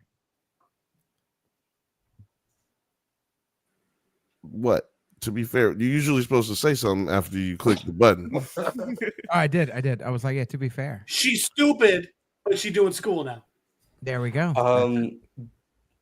But yeah, it was just kind of interesting to know how fragile she also is, though. Like, when you see her bones be broken, you would think that like she was also going to be able to like a bit more resistance, but her bones break like just like a regular person, huh? She's just a regular person, bro. Really weird to me because again, she's like, all right, I'm gonna make armor, but I'm gonna just like armor, and leave my crotch wide open and get attacked. Well, no, she put it everywhere. Is that a euphemism that you're trying to use, Jeff? No, somebody got fucked in this episode. Yeah, wait. I mean, it says wide open to be attacked. I did like we got the place on her body she didn't. Tell me more. Tell me more. I just want to know why Cecil doesn't try to like unlock those mental blocks on her. I don't know if he knew she had them. Yeah, I feel like he does because he's like higher ranked than that black dude, whoever that guy was in the Adam Eve special. I feel like Cecil should know everything about everybody, and if Adam Eve was a government project, he should be like, "Oh yeah, I know about that file. She has that mental block. We need to kind of fix that. Let's get work on that one." I'm pretty sure he was there. Cecil was there for her. Like he brought her up. Like even if he wasn't there, he should be briefed on the file, right? You know what? Honestly, he's not. I think Cecil might just like not like perverted, but like fatherly. I think he might just care about Eve. I mean, he was trying real hard to not let her go off to fight. Yeah, I do think that his motivations were just like trying to keep her. Still, you would feel like he would try to like figure out how to get them blocks off. What I've been trying to figure out. No, they don't want to get the blocks off because then she could turn his ass into a butterfly and then step on him. He don't want the blocks are there for a reason. Remember, they weren't trying to add the blocks for a reason. It was the doctor. The doctor was like. Yeah, but I'm just saying that's powerful. But but I didn't create like hell nah, nigga, make her that fucking powerful. Also, but I didn't create brakes, but I still want them on the car. Well, like I mean, it's getting a bit ahead of ourselves. On the car at the beginning. Go ahead, Jeff. It's getting a bit ahead of ourselves, but also remember, after she undid the locks, Mark's costume, which she can normally just like boop boop, it starts like melting and like becoming like unstable. So maybe Cecil knew that like she just doesn't have the control yet to remove the blocks safely. I don't know. These people are and that was just smart. A costume, not a human body. These people are not smart. These people with powers are stupid as fuck. They are better versions of the people in The Boys. So like they just don't know what they don't know about their powers and other things, like, you know, outside of the universe and whatnot. This little clip. This is my favorite part. I know what you guys want to like think about this. Viltrumite Valentine's Day is in March.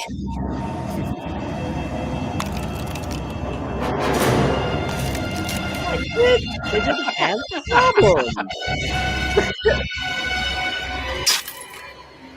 That was so good. His face right why there. Why are you depressed then, my G? Talking about so it's funny. I was listening to a podcast where somebody brought up a good point where they were just like, how does Conquest know what the shorthand visual representation of a heart is on Earth? Like, right, yeah. One question is, I can answer that. I can answer that. What you don't know is it's just universal. The representation of a heart is based on a woman bending over. So he's not trying to say I love you. He's trying to say booty. Give me that butt. Now I want to point out that my question is this or is this not just Uncle Ruckus and Whiteface? White Uncle Ruckus. Is this not Uncle Ruckus and Whiteface? I'm so lonely. Oh, that's so good. I haven't seen all of Invincible, but even I got that one. That's good. That's how good that is. No, yeah, he's definitely a hateful human being. And I personally like, just to go back to what talking about. He's a hateful Viltrumite. He's hateful Viltrumite. I'm sorry, I'm so disrespectful. But like, to go back to what T was saying, like, I personally liked this monologue that with Conquest, where he talks about how lonely he is, because it just does add a little bit of the layer that's not in the comic book. He's just pretty much a psychopathic, sadistic murderer in the comics, but this adds a little layer of just like, not necessarily feeling bad for him, because fuck him, he's a murderer. But just seeing the overall tragedy of being brought up as a Viltrumite. They've done the same thing with your boy, what's his name, Cecil. In the book, he wasn't really as soft as he is, or softened as he's been in this comic. Yeah, he's definitely a lot more empathetic. We can see that he's a lot nicer and more thoughtful. And yeah, we just get to see just how shitty it is to grow up as a Viltrumite. We got a little bit of that with Nolan's backstory, but I think this adds a little bit more. So that was one of his speeches. Honestly, the one that I liked was his thank you. I don't get to do this. I don't get to cut loose. I don't get to, like, don't destroy this. Don't kill this person. So, and I gotta tell you, I think it was just as good as how he looks in the comic when he's doing it. This is one of the best pages of comic books, and I think they captured it on the show so well. Top 25. I'm gonna go with top 50 panels of comic book of all time.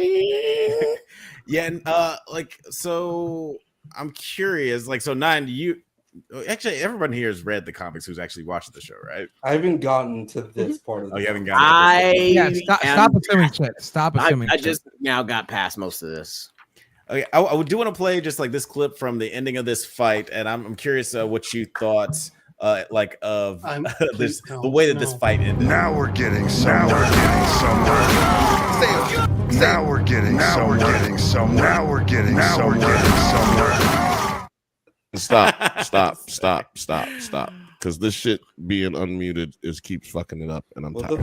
Now we're getting somewhere. I'm gonna tell you what's going on. Your shit be unmuted and it be echoing. Now we're getting somewhere.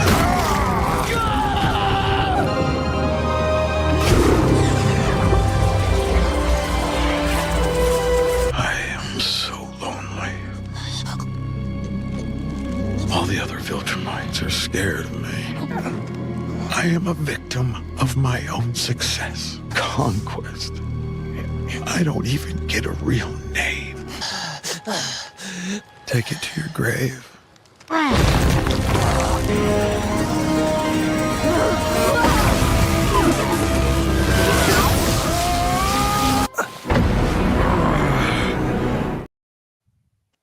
Come on, I hate that man right there. Every time he's, I didn't even get a real name.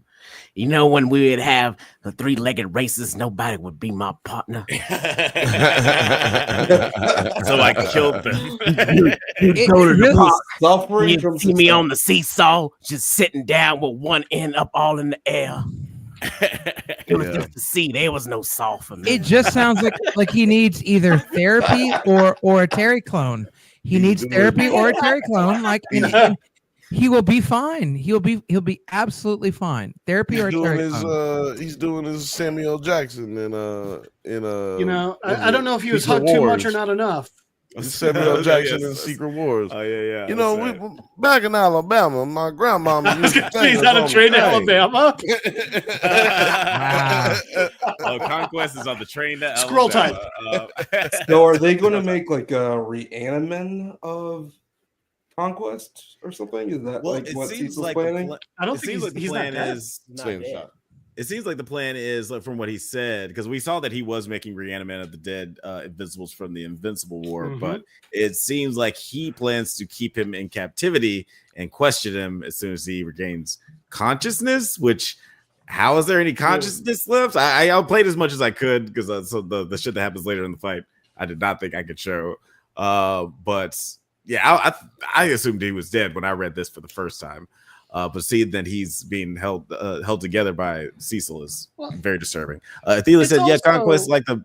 Oh, sorry, I'm going to you right next. Comment real quick. Yeah, go ahead. Conquest like the Belgians in Congo and the other Viltrumites are like the British and the French. Even they were like, "Damn, those waffle eaters are nuts." Those waffle eaters is wild. Jeff. Well, so it's That's a also good just segue. like so it's also one of those, like, I know that Cecil's job is to be the paranoid, the overthinker, the dick, basically, who will do literally anything to protect the world. But bro, it's not just a Viltrumite, it's that Viltrumite. You trying to keep him alive. How arrogant are you to think anything you do can keep him captive? I mean, like, this is one of those, like, maybe throw him into the sun. Yeah, maybe throw that'll him hold in the him. Yeah, Like, this just, God, Cecil, fucking arrogance, man. That's somebody who needs to fuck around and find out, Cecil, because like he can do this because he didn't get slapped in the face by Conquest. Can I ask y'all a question? Can I ask you a question? Half the planet did. It's sitting. The axis is now this way because he sneezed. Sorry, Bill. What were you saying? Can we do? We need to do an episode where we got to do an episode, maybe pre-recorded, a spoiler episode where we just talk about everything that's to come, everything that's happening. Give me 2 weeks. I will finish all of the comics. Yeah, let's do that. I could definitely come before 2 weeks. Is all I'm saying. Oh, that's what I can come wait for 2 weeks now. I really like to take care of myself. The eggs raw. Yeah, right. Everybody had their sex joke at the same time. I'm glad y'all built it off of my backbone. That's so great. I'm glad that There's a sex joke in that too. I was about to say, don't let me don't embarrass me with a good time. Goddamn. Blow your whole backbone out. Yeah, we do get this right as I was drinking my water. Obviously, Conquest getting headbutted to death is like that's another one. I'm sorry, is the craziest. I'm done. Is the craziest thing that happens in this scene, like on the surface.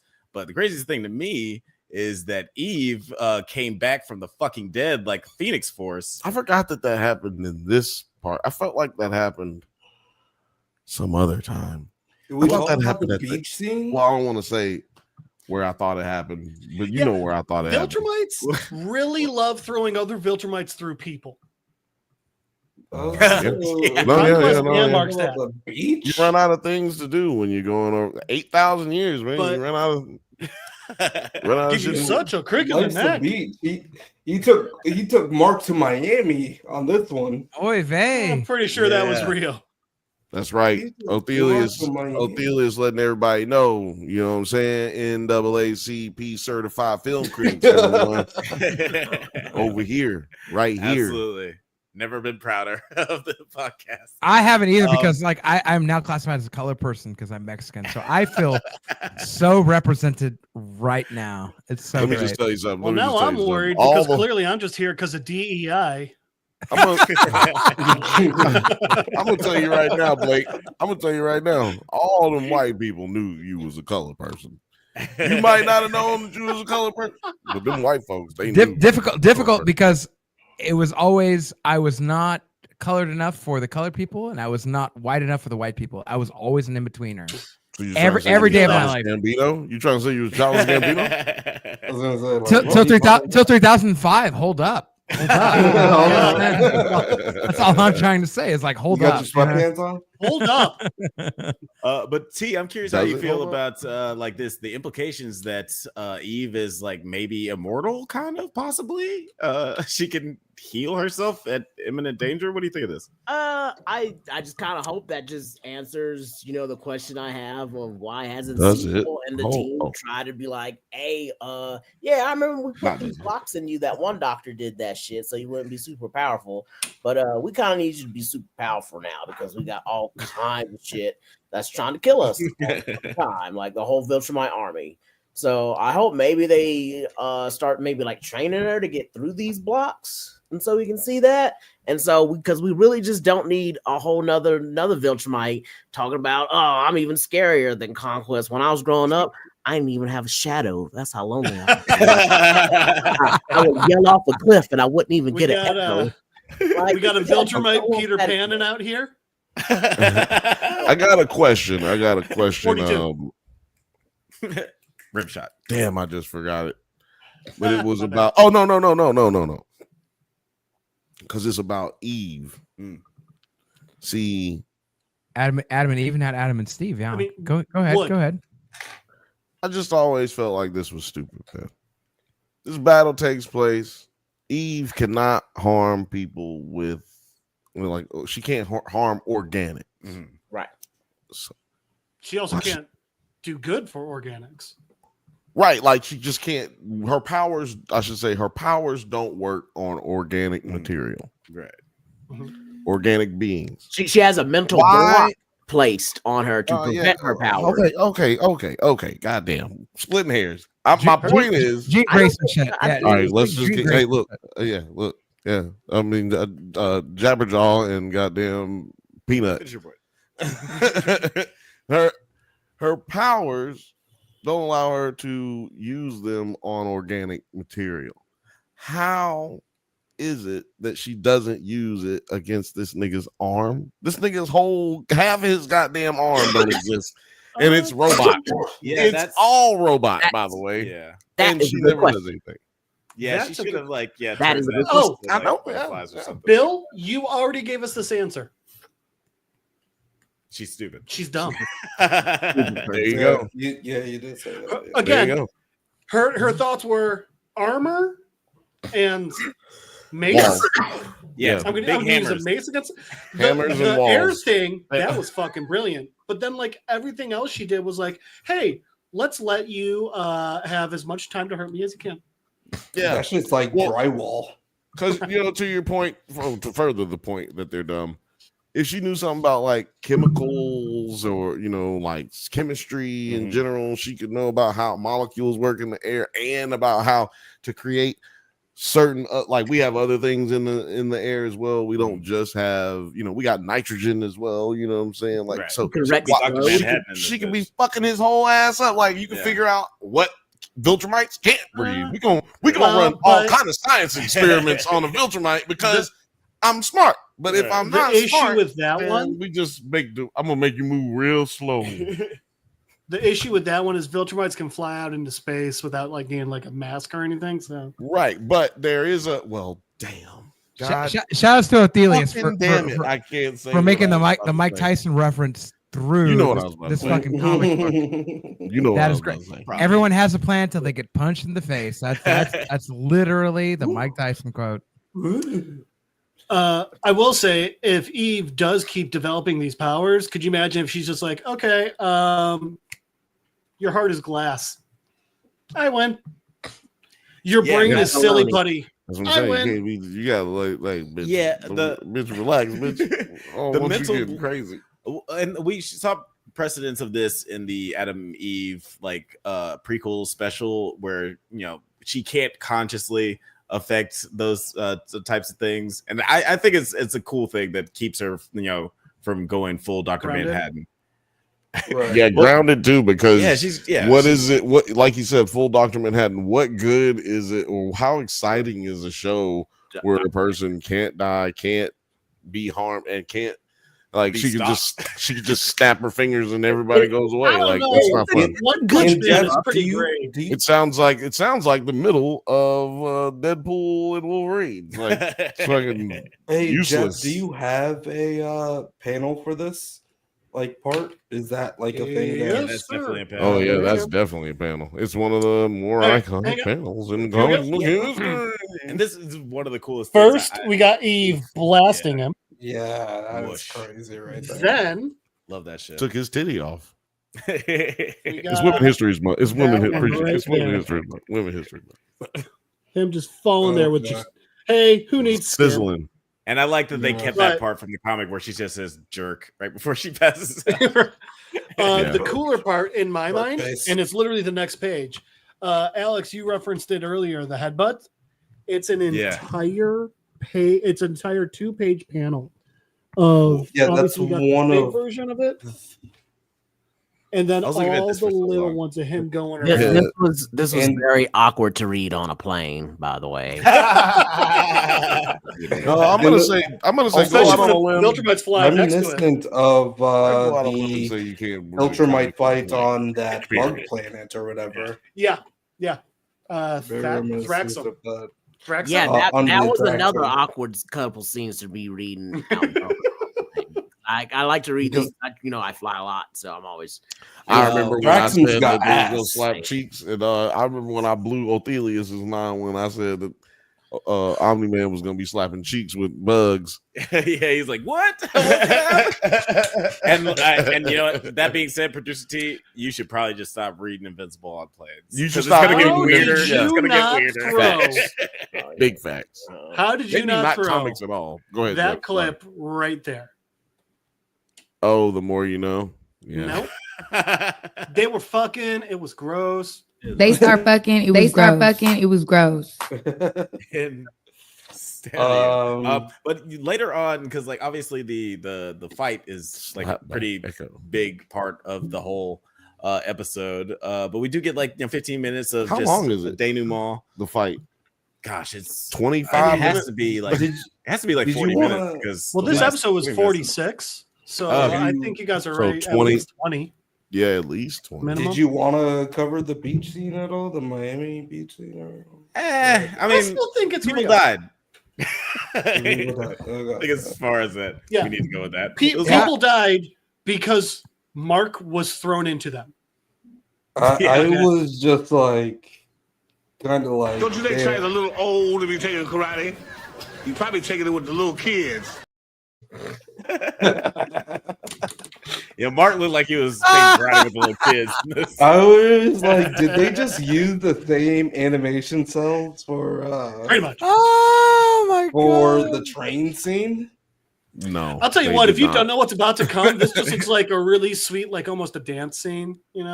Yeah, we don't want you to miss I'm the king of the world. It's a little. No, it looks like a massage gone wrong. He's like, I'm gonna come. Also, I'm gonna die. That's the. You don't feel that way every time you come. That's how I feel every time I come. Again. I said when he comes. I like the kid waving in the front. Again, it does feel like don't it's play reminiscent that. of the first season finale, because we get the Viltrumite implications and that of those stakes, but also just the devastation of everyone around the fight. Only difference. Really fucked up. Now, correct me if I'm wrong. The only difference between those two really is the train's coming at Mark. Jeff, get on the mic. Jeff, get on the mic. There we go. All right. Correct me if I'm wrong. But in that one, the train is coming at Mark. In this one, Mark's going at the people. Yeah, facts. That is, and it is like a whole city versus. It kind of looks like he's not even touching some of the people. It's just like their sheer force and speed. Yes. They were going fast enough. A 50 cal, if this 50 caliber weapon shoots at you, it doesn't have to hit you. It can tear up your skin just by going by you. Yeah. Right. So, and also, as like the way I'm just saying, they go faster than a bullet. Anyone play Street Fighter? Speeding bullet. Guile uses a sonic boom for a reason. Sonic boom, yeah, Sonic boom. People are just Has anybody seen Sonic? Like, I mean, yeah. I like that one. You can see him lose his whole ass arm. Just what was you about to say, Alex? No, just the just like how I actually don't remember, but let's talk about this like real quick. The stretcher. I did like the scene. Like I loved reading this in the comics. The scene because I thought this is where Oliver was about to fucking eat it. Because I thought, okay, he had his little arc. Now it's time for him to die. Have a run, good run. Anybody else think that this is the end of Oliver? happening though? Like because it keeps happening with him. Have y'all seen Adolescence? This is a no spoiler zone. Yeah, I'm on episode 2. First of all, that's Ashley Walters. That's my man. That's top boy right there. So of course, Adolescence. Yes. Oh yeah, it is right. Right there. Okay, but the child actor in this reminds me of Oliver, and I was like, yeah, they both need to get it. They both need to get that shit. I did like what they did with Oliver in this show because I mean this isn't a spoiler for the comic because it's pretty much everything to this point, but they didn't really do much with the redemption arc for Oliver in the comics. Like they had that one moment where he's like, I think humans should die, and then Mark was like, nah, and I hope they burn in hell. And I hope they burn in hell. And they like Mark is like, you know, they shouldn't die though. You believe me, right? He's like, yeah, sort of. And he gives a shifty look like the shifty-eyed dog in the episode of Simpsons, but we don't really get any development past that. I feel like they did a really good job in this show of just like showing that he's actually has friends and can handle a situation without using his superpowers. Mark said, exactly. That's a a normal peddling. Kid. You want to kill people? That's a peddling. As everyone knows, skateboarding curbs homicidal tendencies. It's clear science. Yeah. I read that in the science. Why do you? No. You sit on a throne of lies. No, that's not how this fucking works. That's not how any of this. Where did he tell a lie? Hawk murdered anyone? Yeah, I played Tony Hawk too. None. That's not how any of this fucking works. This is not how any of this fucking works. What the fuck is wrong with you people? Honestly, what the fuck is wrong with these characters? Fuck is wrong with all you people? We do have to wrap this up since we do have to get to our America's favorite blind person. But I do want to just like touch over a couple of things. Rex, who we get the yeah, that guy. We get Rex's funeral, which is very emotional. And for some reason, I feel like for some reason, they did. They did a good job of developing his character throughout these few seasons, and RIP Rex. Hopefully, Jason Mantzoukas comes back and voices Rudy when he grows up.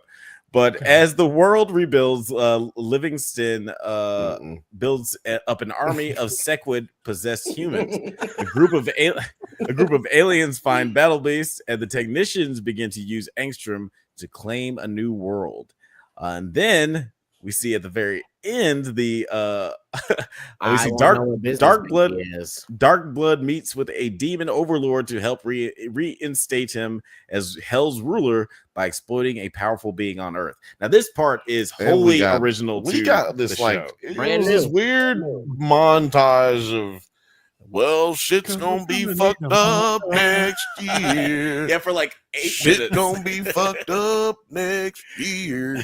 Like it's like this is going to show you what the comic definitely spells out. There is no break for this nigga Mark. Here's a rumor. I'm gonna start it. This scene is a segue for them to bring in Spawn. That'd be fucking. It's a good rumor to start because none of this is in the comic, so this is a good rumor to start because nobody can tell you you're wrong. Yeah, I mean, 100%. No one can tell you you're wrong. I honestly thought it was Master Splinter. In the words of Uncle Billiam, there will be a payday, be a payday, be a payday. There will be a payday, be a payday. Yeah, that's what I'm. There he is. Spawn is in the Invincible War. But they've been taking a long time. Whoa! They've been trying to get his rights cleared. They finally got the rights cleared. Robert Kirkland said this was a storyline he's never been able to do before that he wanted to do. The rights have been cleared now because the show's successful. Well, the show just got season 3 approved yesterday. Exactly. Season 4. Excuse me. Yeah, season 4. Yeah. I didn't even hear about that. Yeah, I'm saying it just happened yesterday. Again, there will be a payday, be a payday.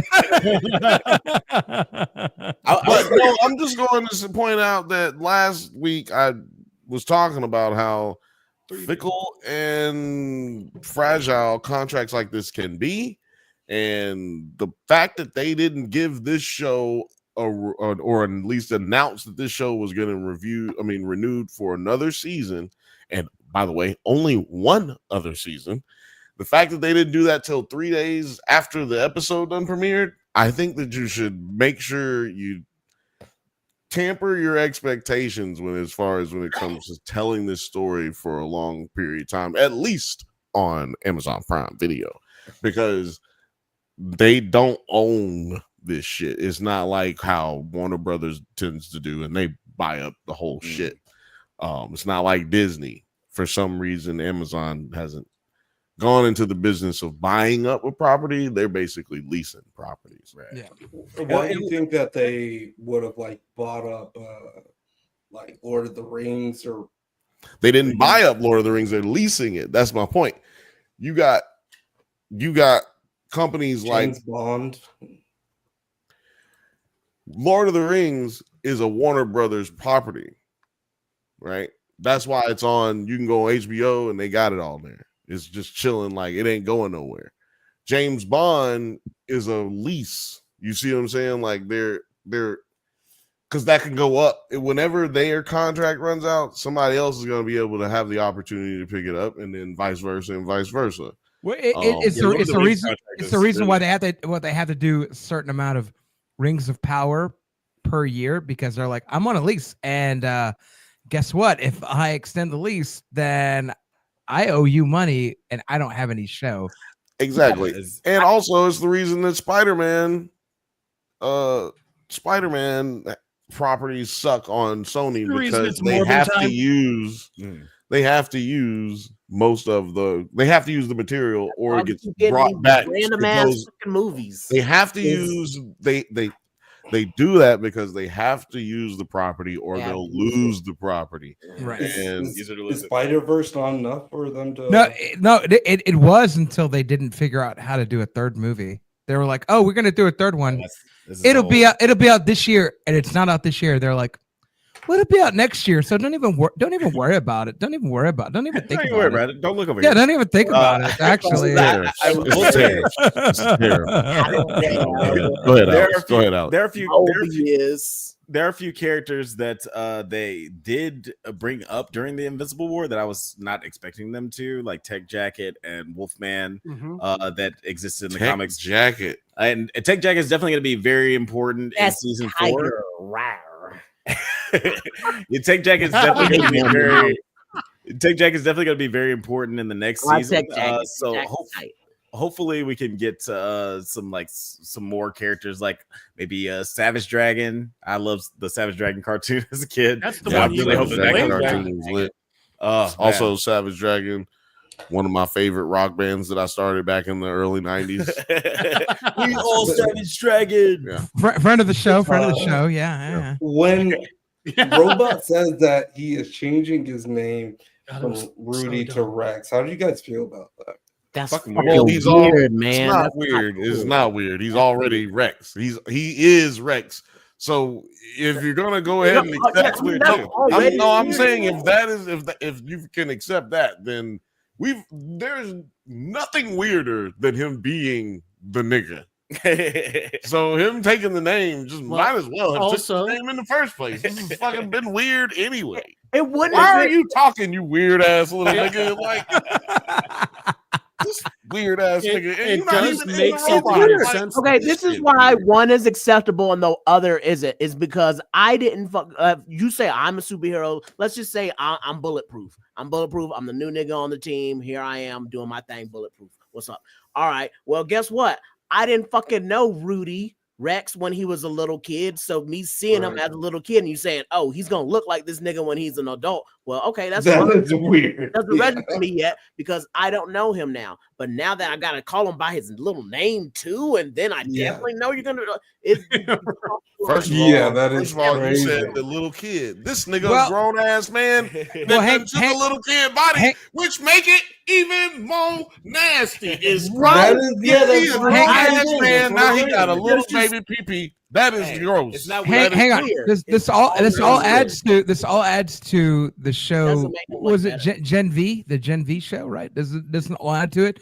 Where the dad is a superhero, and the kid is like literally trying to live up to the dad. That's all he's trying to do. And it vaguely, I mean, this is supposed to tie into this, right? Like, so it vaguely reminds me of this. It's like, dude, like, it's not the properties. That's the boys. Well, yeah. Jeff, shut the fuck up real quick. I need you to shut the fuck up real quick. I'm trying to figure out where you're going. I was gonna let you land the plane. Yeah, let me land the plane, but Jeff's over. Jeff's over here. I think the plane. Jeff's over here. You better land it better than Delta. Jeff's over here 9/11 my shit, and I don't fucking know if I could do it anymore because he's got some box cutters. He's got some box cutters. Go outside, nerd. Get out. Go. I ain't got time to be distracted by your worthless chime-ins. Go. But what they want to do is they do want to integrate all these properties to understand that, like, hey, property of boys is integrated with Invincible, which is why I got into Invincible, quite honestly, because they said that it was part of it. And I was like, okay, cool. Like, let me check this out. Jeff. Go ahead, do it, Jeff. I'm not done. I'm not done. What I'm trying to tell you, though. I'm not done. Are you done? No, I'm not done. You tell me that I'm done, but I'm not done. I'll talk over Jeff. I don't give a shit. Go ahead, man. I don't care. I'm trying to make this faster for you. No, you're not. You're trying to make this more difficult for me, and don't do it. What I'm saying is, I can understand where they're trying to do the whole, like, this dad has these powers, the son has these powers. Let's make sure that people. No, Terry, I hope it's one of your clones talking right now because I don't give a shit what's going on. What I'm saying is the fact that they have like a dad with parents with powers, integrating it with children with powers.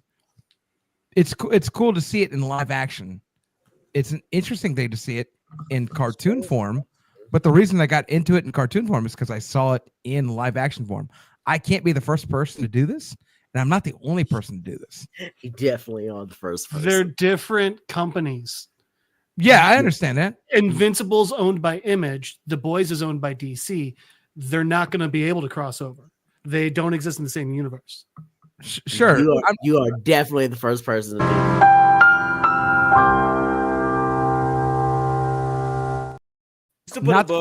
Just to put a bow on all this, because I think just to bring everything together like butt cheeks. Well, there is one more thing about Rudy taking Rex. We're gonna let you get to it. Hold on, we'll let you get to it. Hold on. Okay. Yeah, there's like a thematic similarity between both shows, and I think that's why they both been so well received in this age of like us trying to turn the comic book genre on its head. And they're both produced by Seth Rogen, and I have cameos from Seth Rogen every once in a while. So maybe that's what I wasn't understanding. That makes sense. Yeah, you need to shut the fuck up real quick.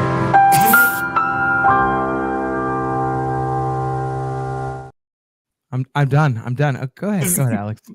Is this is it February? Because I feel like it's Valentine's Day of all These the last the last 2 episodes of the Drink Banthas have been crazy as shit. Dude. This has been a chaotic month.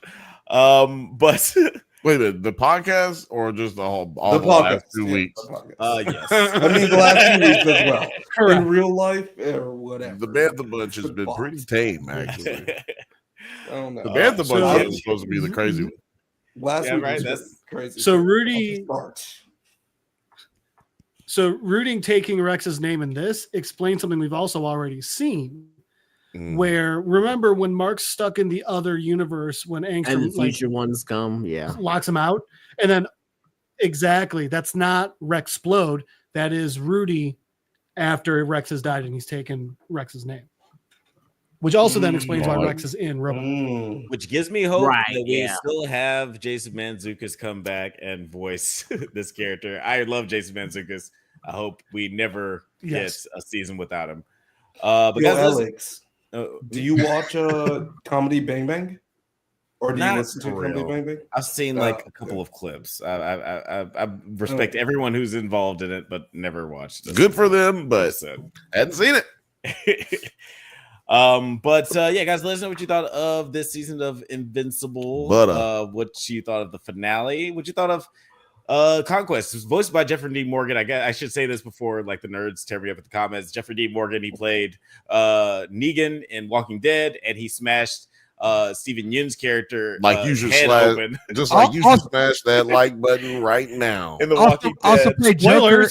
Also played the comedian in the Watchmen. Oh yeah, in the Watchmen. Yeah, that's right. All right. They were laughing because they were saying on the that's why I was talking. And I feel like people's perception have switched because people were like, "Fuck Jeffrey Dean Morgan playing." No, that's what they were. Whatever. That's what they were saying. Now it's last the highest rated episode of ever. Remember, I told you people were complaining about the voice and stuff, and I was like, But I was like, y'all loved him and y'all loved him in Eat, Pray, Love, so don't hate him here, right? Like let's stop pretending we don't love Jeffrey Dean Morgan. Like also loved him in The Boys. I did too. I did I did not like him in The Boys, but whatever.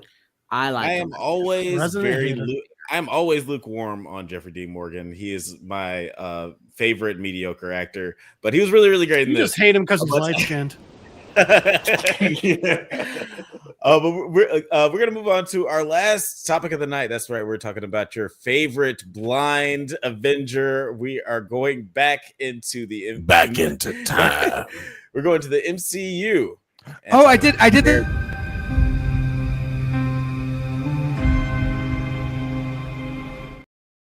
I did the movie with y'all. I know what this is about. Go ahead. Go ahead. I don't care what we're talking about because I saw the movie. Don't even. Yeah, this is the Ben Affleck joint. Daredevil. I'm gonna need your book report at the end of class. Is that episode even out yet? Oh yeah, it came out. It came out last week, dude. Are you not? Do you not follow Junk Banthas? I do. Come on. No, Daredevil doesn't hold up. Oh, you're about as blind right now as Daredevil is with Junk Banthas episode. 100%. Dude, I got my notifications on. Oh. I mean, that's the story of our life. But Alex, go ahead. That's one of the best robot chickens, by the way. So in this episode, in the Hector Ayala trial, Matt loses his key witness and is forced to out Hector's vigilante ID in open court to avoid a conviction. Wilson and Vanessa disagree on whether they should get involved when an incident between rival criminal gangs occurs. Now, this is a pretty interesting episode because there's not really any action necessarily in this episode, but it still very much works, and it kind of makes me think about what the show could have been in like its first iteration when they were trying to reboot it, and they said that it's mostly a crime drama, 6 episodes where Matt's not in the suit. And we got a little taste of that. Producer Dick Wolf. This episode kind of feels that way, but I'm glad that we're not. I'm glad. At least I hope that we're not going to get this the whole season. But I did appreciate the way that we call that She-Hulk. That's what we call that. I mean, that's what they did with She-Hulk. They decided to go in the direction of making it a court film rather than making it a Monster of the Week or any type of Battle of the Week type film, type show. And guess who we also got? Guess who we also got in that? Maddie Murdock. Motherfucking Maddie Murdock. So yeah, glad they're not, I hope they're not going to go that way, because if they do, I will only be watching until episode 5. If we mustard, y'all, I will leave at the end of every episode when we start talking about this shit. If that's what kind of fucking show we're gonna get. If we do, then my Hulk dick's gonna get just as hard as the end of She-Hulk. So I'm ready for this. I'm ready for this season. Girl. Let's fucking go, dude. Like I'm all about it. Happy St. Patty's Day. Irish-ish is all I'm saying. Jeff has a little bit more thoughts about this. Jeff, what do you think about this episode? Because I didn't watch it. No, it was good. I was saying in She-Hulk we got ketchup and mustard Maddie Murdock, not just Maddie Murdock. Not just Maddie. Ooh, yeah. Ooh, the sexiest Maddie. Oh yeah. Some would say. No, it was a good episode. Like you guys said, doing the court part of it actually was really good and refreshing. It shows a part of Matt that we don't see often, which is Matt is passionate about being a lawyer, about fighting for justice that way as well. They did a good representation of it. I have thoughts on the very end of the episode. I don't know if we want to talk about that now. No, not yet. Okay. We're gonna definitely talk about it though. Yeah, I agree with you though. Gotta have an episode in the law form, I should say. Because he is a lawyer, right? We gotta have the law involved at some point. Yeah. So I like that, but let's go ahead and get it out of the way right now. Also, great way to save money. Everybody who's day ones who's on the Drunk Banthas know I'm all about keeping a job. If you're a director, you got to keep a motherfucking job. And the best directors, or at least the ones that Hollywood tells you are the best, are the ones that don't go over budget and be on time. And doing the show where you're keeping it grounded, keeping more episodes where we can keep going into that investigation room. Yeah. Keep having more episodes where I can just go into a courtroom, and then we minimize the amount of action scenes we gotta do, stunt routines and pyrotechnics and all this shit. And then you gotta have the safety meetings. You know what I'm saying? I'm kind of, I'm talking about, what I'm talking about. Right. Safety meetings. You gotta get your mind right there one while. Matter of fact, I'm gonna have a safety meeting right now. Alex, how are you feeling about this episode? Yeah, I dug it a lot. It's got a nice pace to it. Like I love and every season of like the Netflix show has some sort of aspect where they really dive into the law aspect of the show. Like the law. Everybody remembers like the first few episodes of the season 2 of Daredevil where Punisher is introduced, but and also like the back end where he escapes and has that rampage in the prison. But I do really like that middle part where he's on trial and we see Matt really trying to fight for him and make a case for him. And I see like parallels in this episode where Hector like has parallels to Matt's life, where Matt just got into a brawl with a bunch of cops, and now he has to defend somebody who got into a brawl with some cops who were also dirty, but it just kind of went the other way. I thought that those cops were dead. I thought that would kill those cops. We had that conversation last week where we were like, "Yo, did he kill? He just kill people?" One dude let it on his neck. Well, and one thing about those cops, I didn't remember to point out last week. So, like, I pointed out the Punisher tattoos, and we see a lot of them in this. Which, by the way, that one cop who's got the Punisher neck tattoo, like, you're just putting it all out there, huh? I don't know how none of your higher ups were like, not sure if you know this, we think he's a mass murderer. But so one interesting part about that is that's something like Matt's got amazing senses. He can see the world in these amazing ways, but he'll never be able to see those tattoos. So while that's a dead giveaway for these crooked cops, that's something he just can't do, you know? Yeah, no, that's a great point. There's all kinds of evidence around him, but he can't even pick up on it, because we've seen a few tattoos on a few different police officers, signifying that they are on the side of the vigilante. What? I was just handing the Punisher there. But thank you. Yeah, all I can think about is that dude online on the internet. Thank you. Yes. You know what it is. You know what it is. You blind motherfucker. Which is unsensitive, probably. Yeah. So this is the only time that I will be able to say that Lauren Michaels and I share the same ideal. Inside jokes that nobody knows. We're the only. We're the only people who. I am the only person. There's no one else who knows what you're talking about. I'm gonna have to pull it as a clip. We're gonna have to move on. We have to move on. But what did you guys think of the character of Hector and the White Tiger? And like how, you know, like his relationship with Matt. T, I'll let you go. What did you think? I'm sorry, Vanessa. I still haven't watched this. I'm also gonna go because I am tired. So Night, all right. Well, before you get out of here, T, you want to tell the people where they can find you on the interwebs? No. So I'm too tired for that shit. They can always find me at T Pens Co, where you can order some pens and stuff. Do that. There it is. Check it out in the video description. T, get some rest. Thanks for hanging out with us. I don't think I could have said it, but oh my god! No. No, I knew that was gonna happen. That's why I left it. But I wanted to say, oh my god, like that. Oh my god. No, I definitely wasn't gonna say it like that. Say it like I'm Mariah Carey and Luther Vandross combined. No, thank you. But do me a favor, please. Get out of here. Get out of here, man. That's one of my favorite jobs. I hope he's still alive and not as upset. Yeah, I hope he's in a better place. I hope he's doing really well in his life right now. Like, honestly, that's what I'm saying. Because he is not right there. He is. I feel that's all I think about every time I see that. Damn, how is that? Like, I hope he's doing good. Nine, what did you think of Hector's character? And like, are you fucking with that? Are you fucking with the suit? Are you fucking with the white tiger fucking with it or not fucking with it? I'm Daredevil to the series right now. He has also not watched an episode.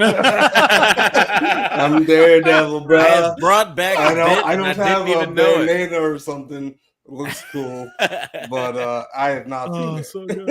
Oh, awesome! So, I'll tell you how I felt about the costume. Yeah. Hated it.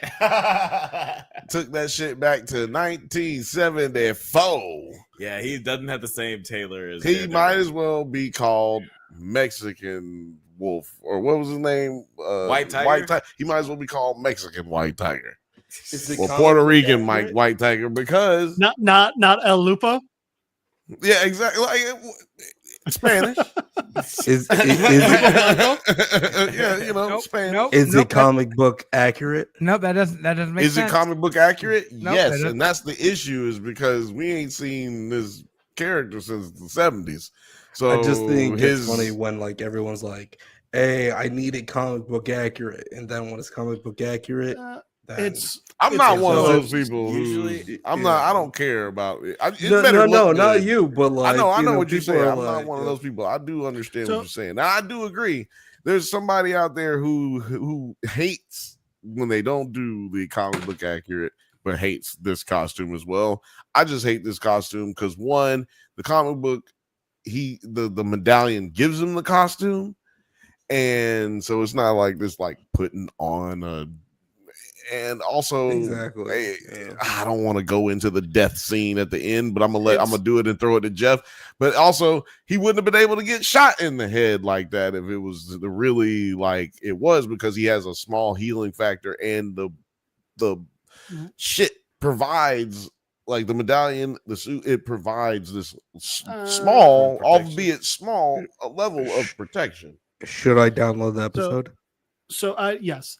I mean, yeah. So I don't know enough about his powers. I just researched to it. refute that. I think that the way that he died actually did make sense. I think it was like one of those very few ways of. I think if he was in a fight and getting like pop, pop, pop, pop, he would have been okay. But I mean, just like a quick to the dome, I think actually probably would have. Now, that being said, it's very slightly different from the comic books in the sense of like two things. One, like Bill said, it just like the medallion puts it on him. It doesn't like, he doesn't have to like put it on himself. So there's not the different pieces, which it's a very small difference, but enough of one. And also, so like in the comics, it's like the X-Men's outfits. It's almost, it's skin tight, which it's Black not Panther in this. Yeah. Exactly. Yeah. And it's another very small thing. His eyes in the comic are just that standard, the white, and you don't see any pupil or anything. Yep. Whereas they're cut out in this, that makes a huge fucking difference. It does. And now, oh no, continue. Please continue. I was just gonna say, that being said, I just don't like the fucking. I don't like the suit in this for those reasons that I just stated. I know it's like a stupid one, and I don't know of a way you can make this suit live action and work. They might be able to with the next iteration of White Tiger. Yeah, well, I'm in the same boat as Jeff. Like, we both feel the same way, but there's nothing that we can tell you that they could have done. Like, now that being said, I did like Hector and Matt's relationship, and I look forward to a long, healthy relationship of them having together. Well, what would happen if they come back this next episode and he's not dead? You know what I mean? I would be like, that sucks. That'd piss me off. Well, what if we're doing hashtag kill? We're doing hashtag kill Sabine. Hashtag kill. What if it would? Because what if it had to do with what I was referring to? Like, you know, like I wouldn't. One of the things I like about this series is people die. There's actual stakes. Yeah. Right. Well, it would make sense to be able to kill him because he, you know. Well, he's kind of a throwaway character in the entire Marvel, like the company. So I would. And the second iteration of White Tiger is the one most people know anyway. I want to bring up something. I don't know if this. Are we talking about Daredevil? Him getting shot in the head? No. Not Daredevil. His client, who he just got innocent. Got pop out. So nobody cares about what I'm about to say. Okay, continue what you're saying. What were you about to say, Alex? Well, I was just gonna say, like, with the character of White Tiger, like I don't know. I feel like that it would have.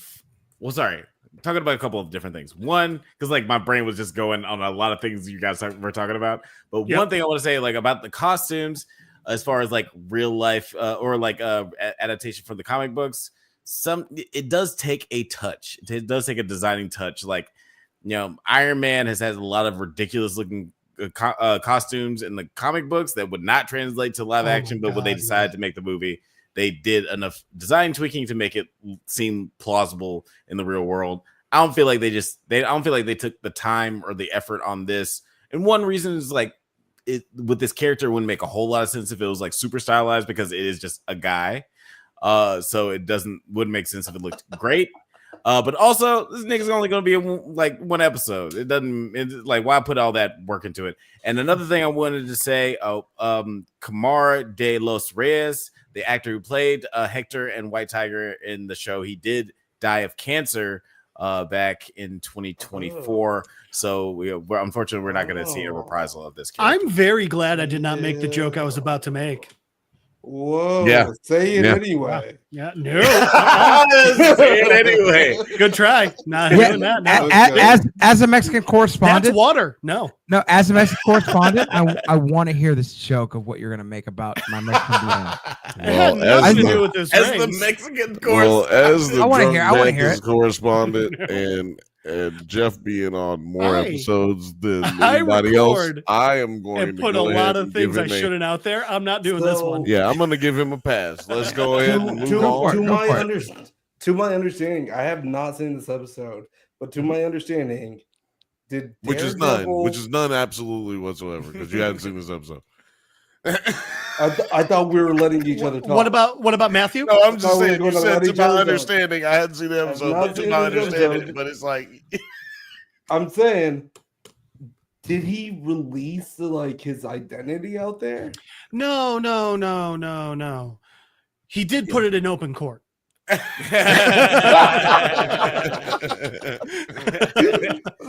in a very public trial. That's a great segue. Hold on, that's a great segue. I've just been listening to what you guys have been talking about. I know that's a great segue. That's a great segue. Because Alex is about to jump into it. He's about to jump into what you're about to say. That is comic accurate, by the way.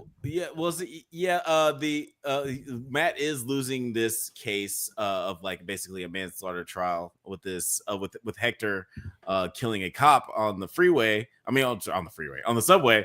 And he's losing the case, but he decides to use. And at first, it seems like him being a vigilante will work against him in the case, but Matt, being the genius lawyer that he is able to turn this around in the argument and say, hey, listen to all these testimonials from other cops who said how much they've helped him, help them when they're trying to save people and help people. So it's sorry, I'm so distracted by the miming. But yeah, he shows a lot of testimonials from people where they say that he actually helps the community, and he's like, you can't believe that this person would just up and break bad out of nowhere when you have all these testimonials from cops. And I like the line where he's just like, trust cops. It's like, yeah, he's like,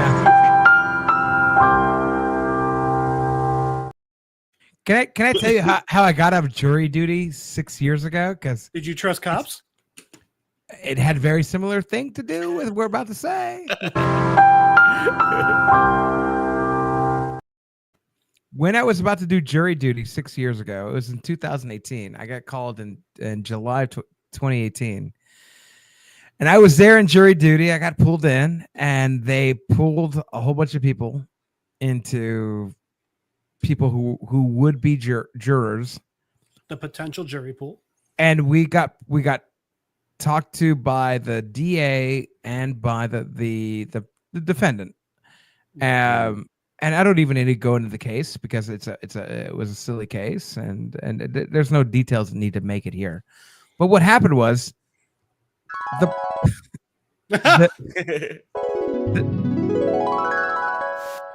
the DA came to the jury, and he had a question that said, it was literally, the question was, do you trust? That's right. Do you trust officers are doing everything that they can to the extent of the law? And do you trust that they are not breaking the law to make arrests? And it's a great question. It's a good question. It's a loaded question, but it's a great question. Yeah. It's a very interesting question. The fourth person there, her literal name was Karen. She did have a short white woman haircut, and her answer was, I've never had a problem with the law. I don't have any problems with the law. If a police officer were to stop me, it would be for a good reason. And if they were to stop me, there's no good reason that they should stop anybody else for any other good reason. So I am number 23. I'm juror number 23. So they come to me and they go, Mr. Stevenson, have you ever had any runs with the law? Do you trust officers are doing what they uphold to the law? And do you trust that they are doing everything they can for everything that we hold to the law? That's great. It's a great question. And I go, I'll be honest with you. I've gotten stopped by cops. Yeah, it's a great question. I've gotten stopped by cops when I have. Hey, man, I broke the speed limit. Hey, man, I have a DWI on my record. But I've never gotten beat up or anything like that. That's crazy, right? But I go, just because I haven't gotten punished by the law doesn't mean other people haven't. For me to say that the law only works where I see it fit, that's like me saying, well, I've only been to the beach, but sharks don't bite people because I haven't seen it. And when I said that, the lawyers laughed, the bailiffs laughed, the judge laughed, everyone in the court laughed because it's silly. I go, just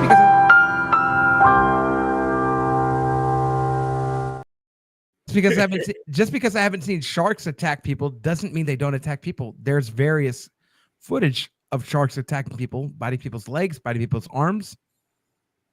Same way with cops. So just because it hasn't happened to me doesn't mean it hasn't happened to people. So yeah, I mean that's okay. People, move along. There's nothing to see here. It's literally that. But I told them that in the shark analogy, and everybody laughed. And guess who didn't get chosen as a jury member? See, I but did. what drives me crazy about I'm that? gonna do that next time I have jury duty. Oh shit! What drives me crazy about that is I guaranteed you were. No. What drives me crazy is I guaranteed he was able to get you stricken with cause, which means that he doesn't have to use one of his personal strikes. And I think that's bullshit, because I think what you said is a very true and reasonable statement. And the fact that he was able, a lot of what happens in voir dire, I think, is bullshit. But also, what I did, what I did, a lot of exercise out here. We're learning. I'm learning a lot today. What I didn't add to it is when I said that point, I noticed that Karen, juror number 4, she turned around. She turned around when I said that. Karen, juror number 4, turned around when I said that. Wait. And I was like, yeah, I'm saying that I'm literally saying this point because you said because cops have never done any wrong to me, they would never do wrong to people. And I was like, that is the most stupidest shit that I would ever hear in my fucking life. Yeah, that's like me blaming owls for how I suck at analogies. Right. Anyway, but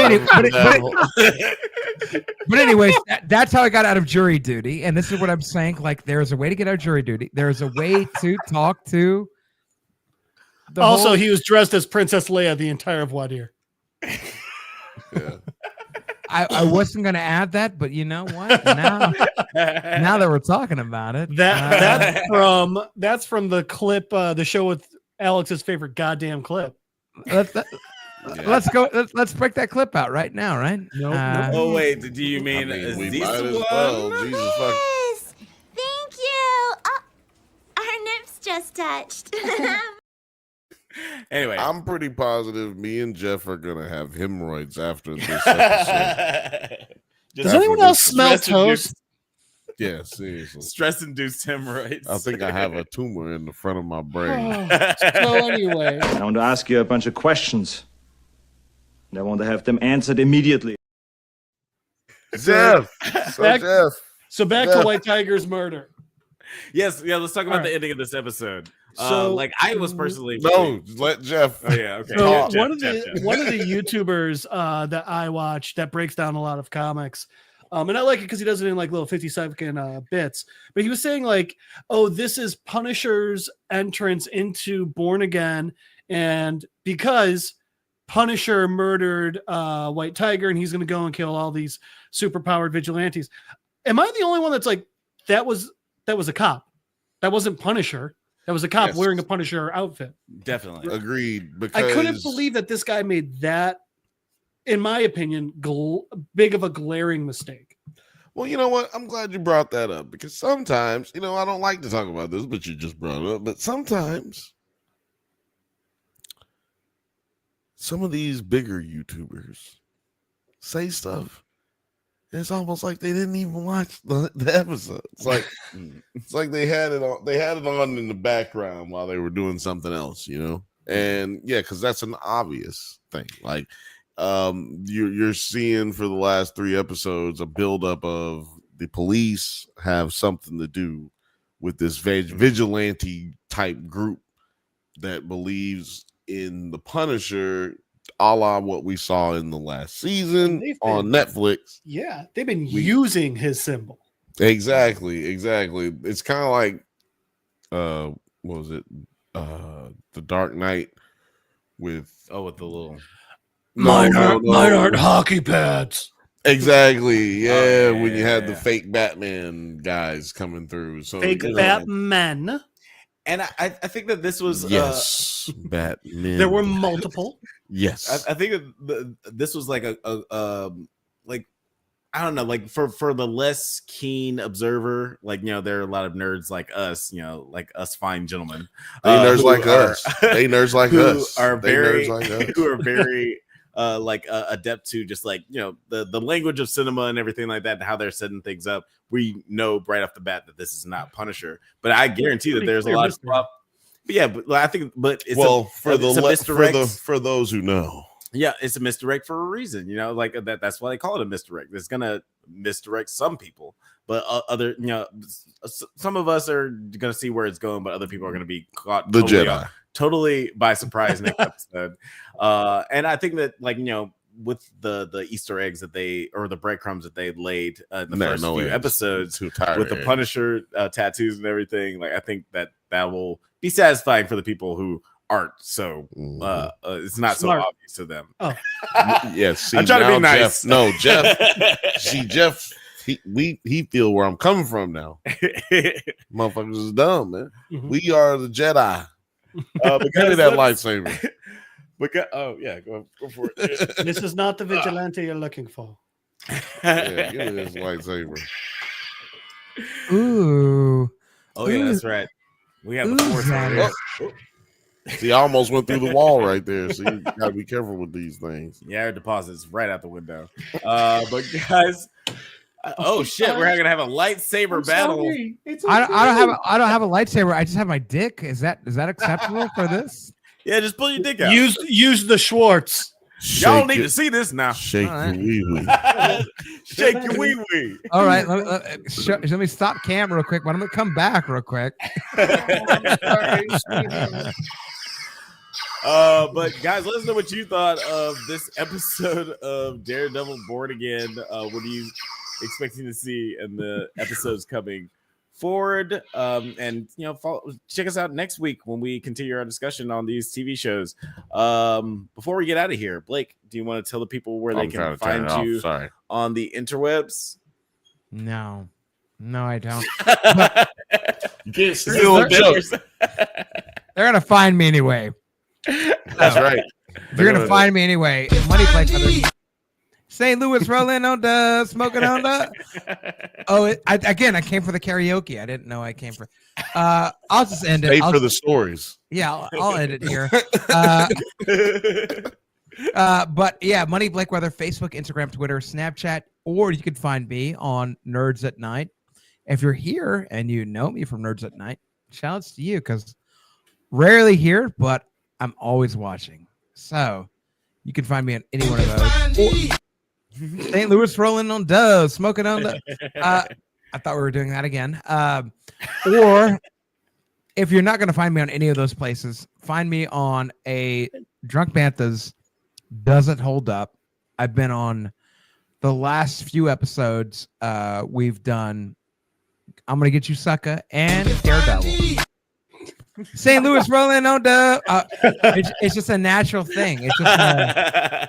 It's just a thing that it comes out. Control what y'all know is it's set to loop every few seconds. It's just set. It's just. I've been actually in Severance. Yeah. St. Louis rolling on. It's Severance. It's set to loop. Every time Bill pushes the button. Man, I can't help it. I hope you can out there. Yeah. Monday Blake Weather, Facebook, Instagram, Twitter, Snapchat, or NerdsAtNite. You can find me anywhere. Or St. Louis rolling. Oh, I know. Did it again. You just can't say it. You can't say the word. Once you pop, the fun don't stop. But you can find me in all those places. Yeah, I'm sure there's some nerd detectives out there who are watching tonight. So, spread the word, share the podcast, and if you're new to our buddy Money, go out and check out some of his cool videos on NerdsAtNite. Mostly he's got some Got some dope shit out there. You know you want to hear about Scream. Also, don't look up anything that has to do with me. Don't look up like my voice is brother. They're gonna dox you now after this. Don't look at me. Everybody's gonna look you up immediately now, just so you know.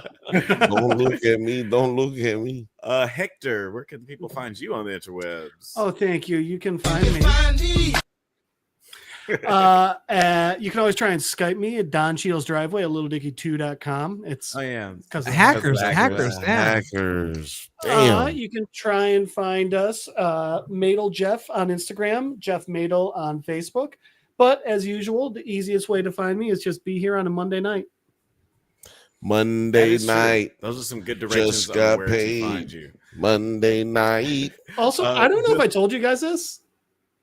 Penny. What? Also a penny. Yep. That is awesome. Go ahead and put it on the yeah, hold on. Where is it at? Nope. That's suspicious. That's weird. Nuh-uh. Not suspicious, not weird. Oh, that's awesome. Penny. What's up, Penny? I want to ask you a bunch of questions.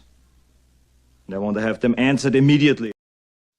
I want Penny and Jeff to be able to get some sleep. Alex, where can the people find you? Oh, that's not important. I'll tell people that at the end. Where can people find you on it? Oh, well, Alex. On Dubs in the South with your bitch on my mouth. I don't know. Very specific. Well, actually, right? The last time I found that makes sense. Last time I found my gal, that's where she was. That's what makes sense. I was looking for you all day. Why was you over there? Yeah, no, that makes sense. You can definitely find me every Thursday at 8:15 p.m. Pacific time on the Bantha Bunch Show, and it's on Drunk Banthas, and it's on the NerdsAtNite channel on Twitter and on YouTube. You can also find me right here every Monday, hanging out with Toby Blanco, just Comic Book Corner, hanging out with Jedi Master Grayson, and also, talking shit. Where we talk about movies and television for about 2 hours too long and about 6 shots too many. But it's always fun. So that's where you can find me. That's those kinds of places. Sorry. No. Sorry, I had to start a different song. So we'll play a different song. Definitely check out the Bantha Bunch. It has become the less chaotic of the shows on the channel for sure. It's definitely a lot more organized. But definitely check that out. I love common side effects, so you should definitely check that out every Thursday at 8 p.m. Pacific I'm growing, time. man. And we are digressing here at the podcast. What do you want me to do? Well, thank you for listening to the Drunk Banthas podcast, guys. We do this every Monday at 8 p.m. Pacific time, but don't forget to like and subscribe to get updates on new videos. Check us out on Twitter, IG, TikTok, Letterboxd. Oh, Letterboxd. I got a review of Novocaine and Opus. You guys should definitely check that out. See Novocaine tomorrow. Oh, it's future. Don't tell me. I gotta watch the review. Yeah, read the review. Definitely going to be a Drunkies nominee. Thank you. You can also check us out on Likewise, all the internet things at the Drunk Deadness. Till next time, stay safe, my little Viltrumites. And may the force be with you. Why not? Yeah. Go outside, nerd. Get out. Go. I ain't got time to be distracted by your worthless chime-ins. Go.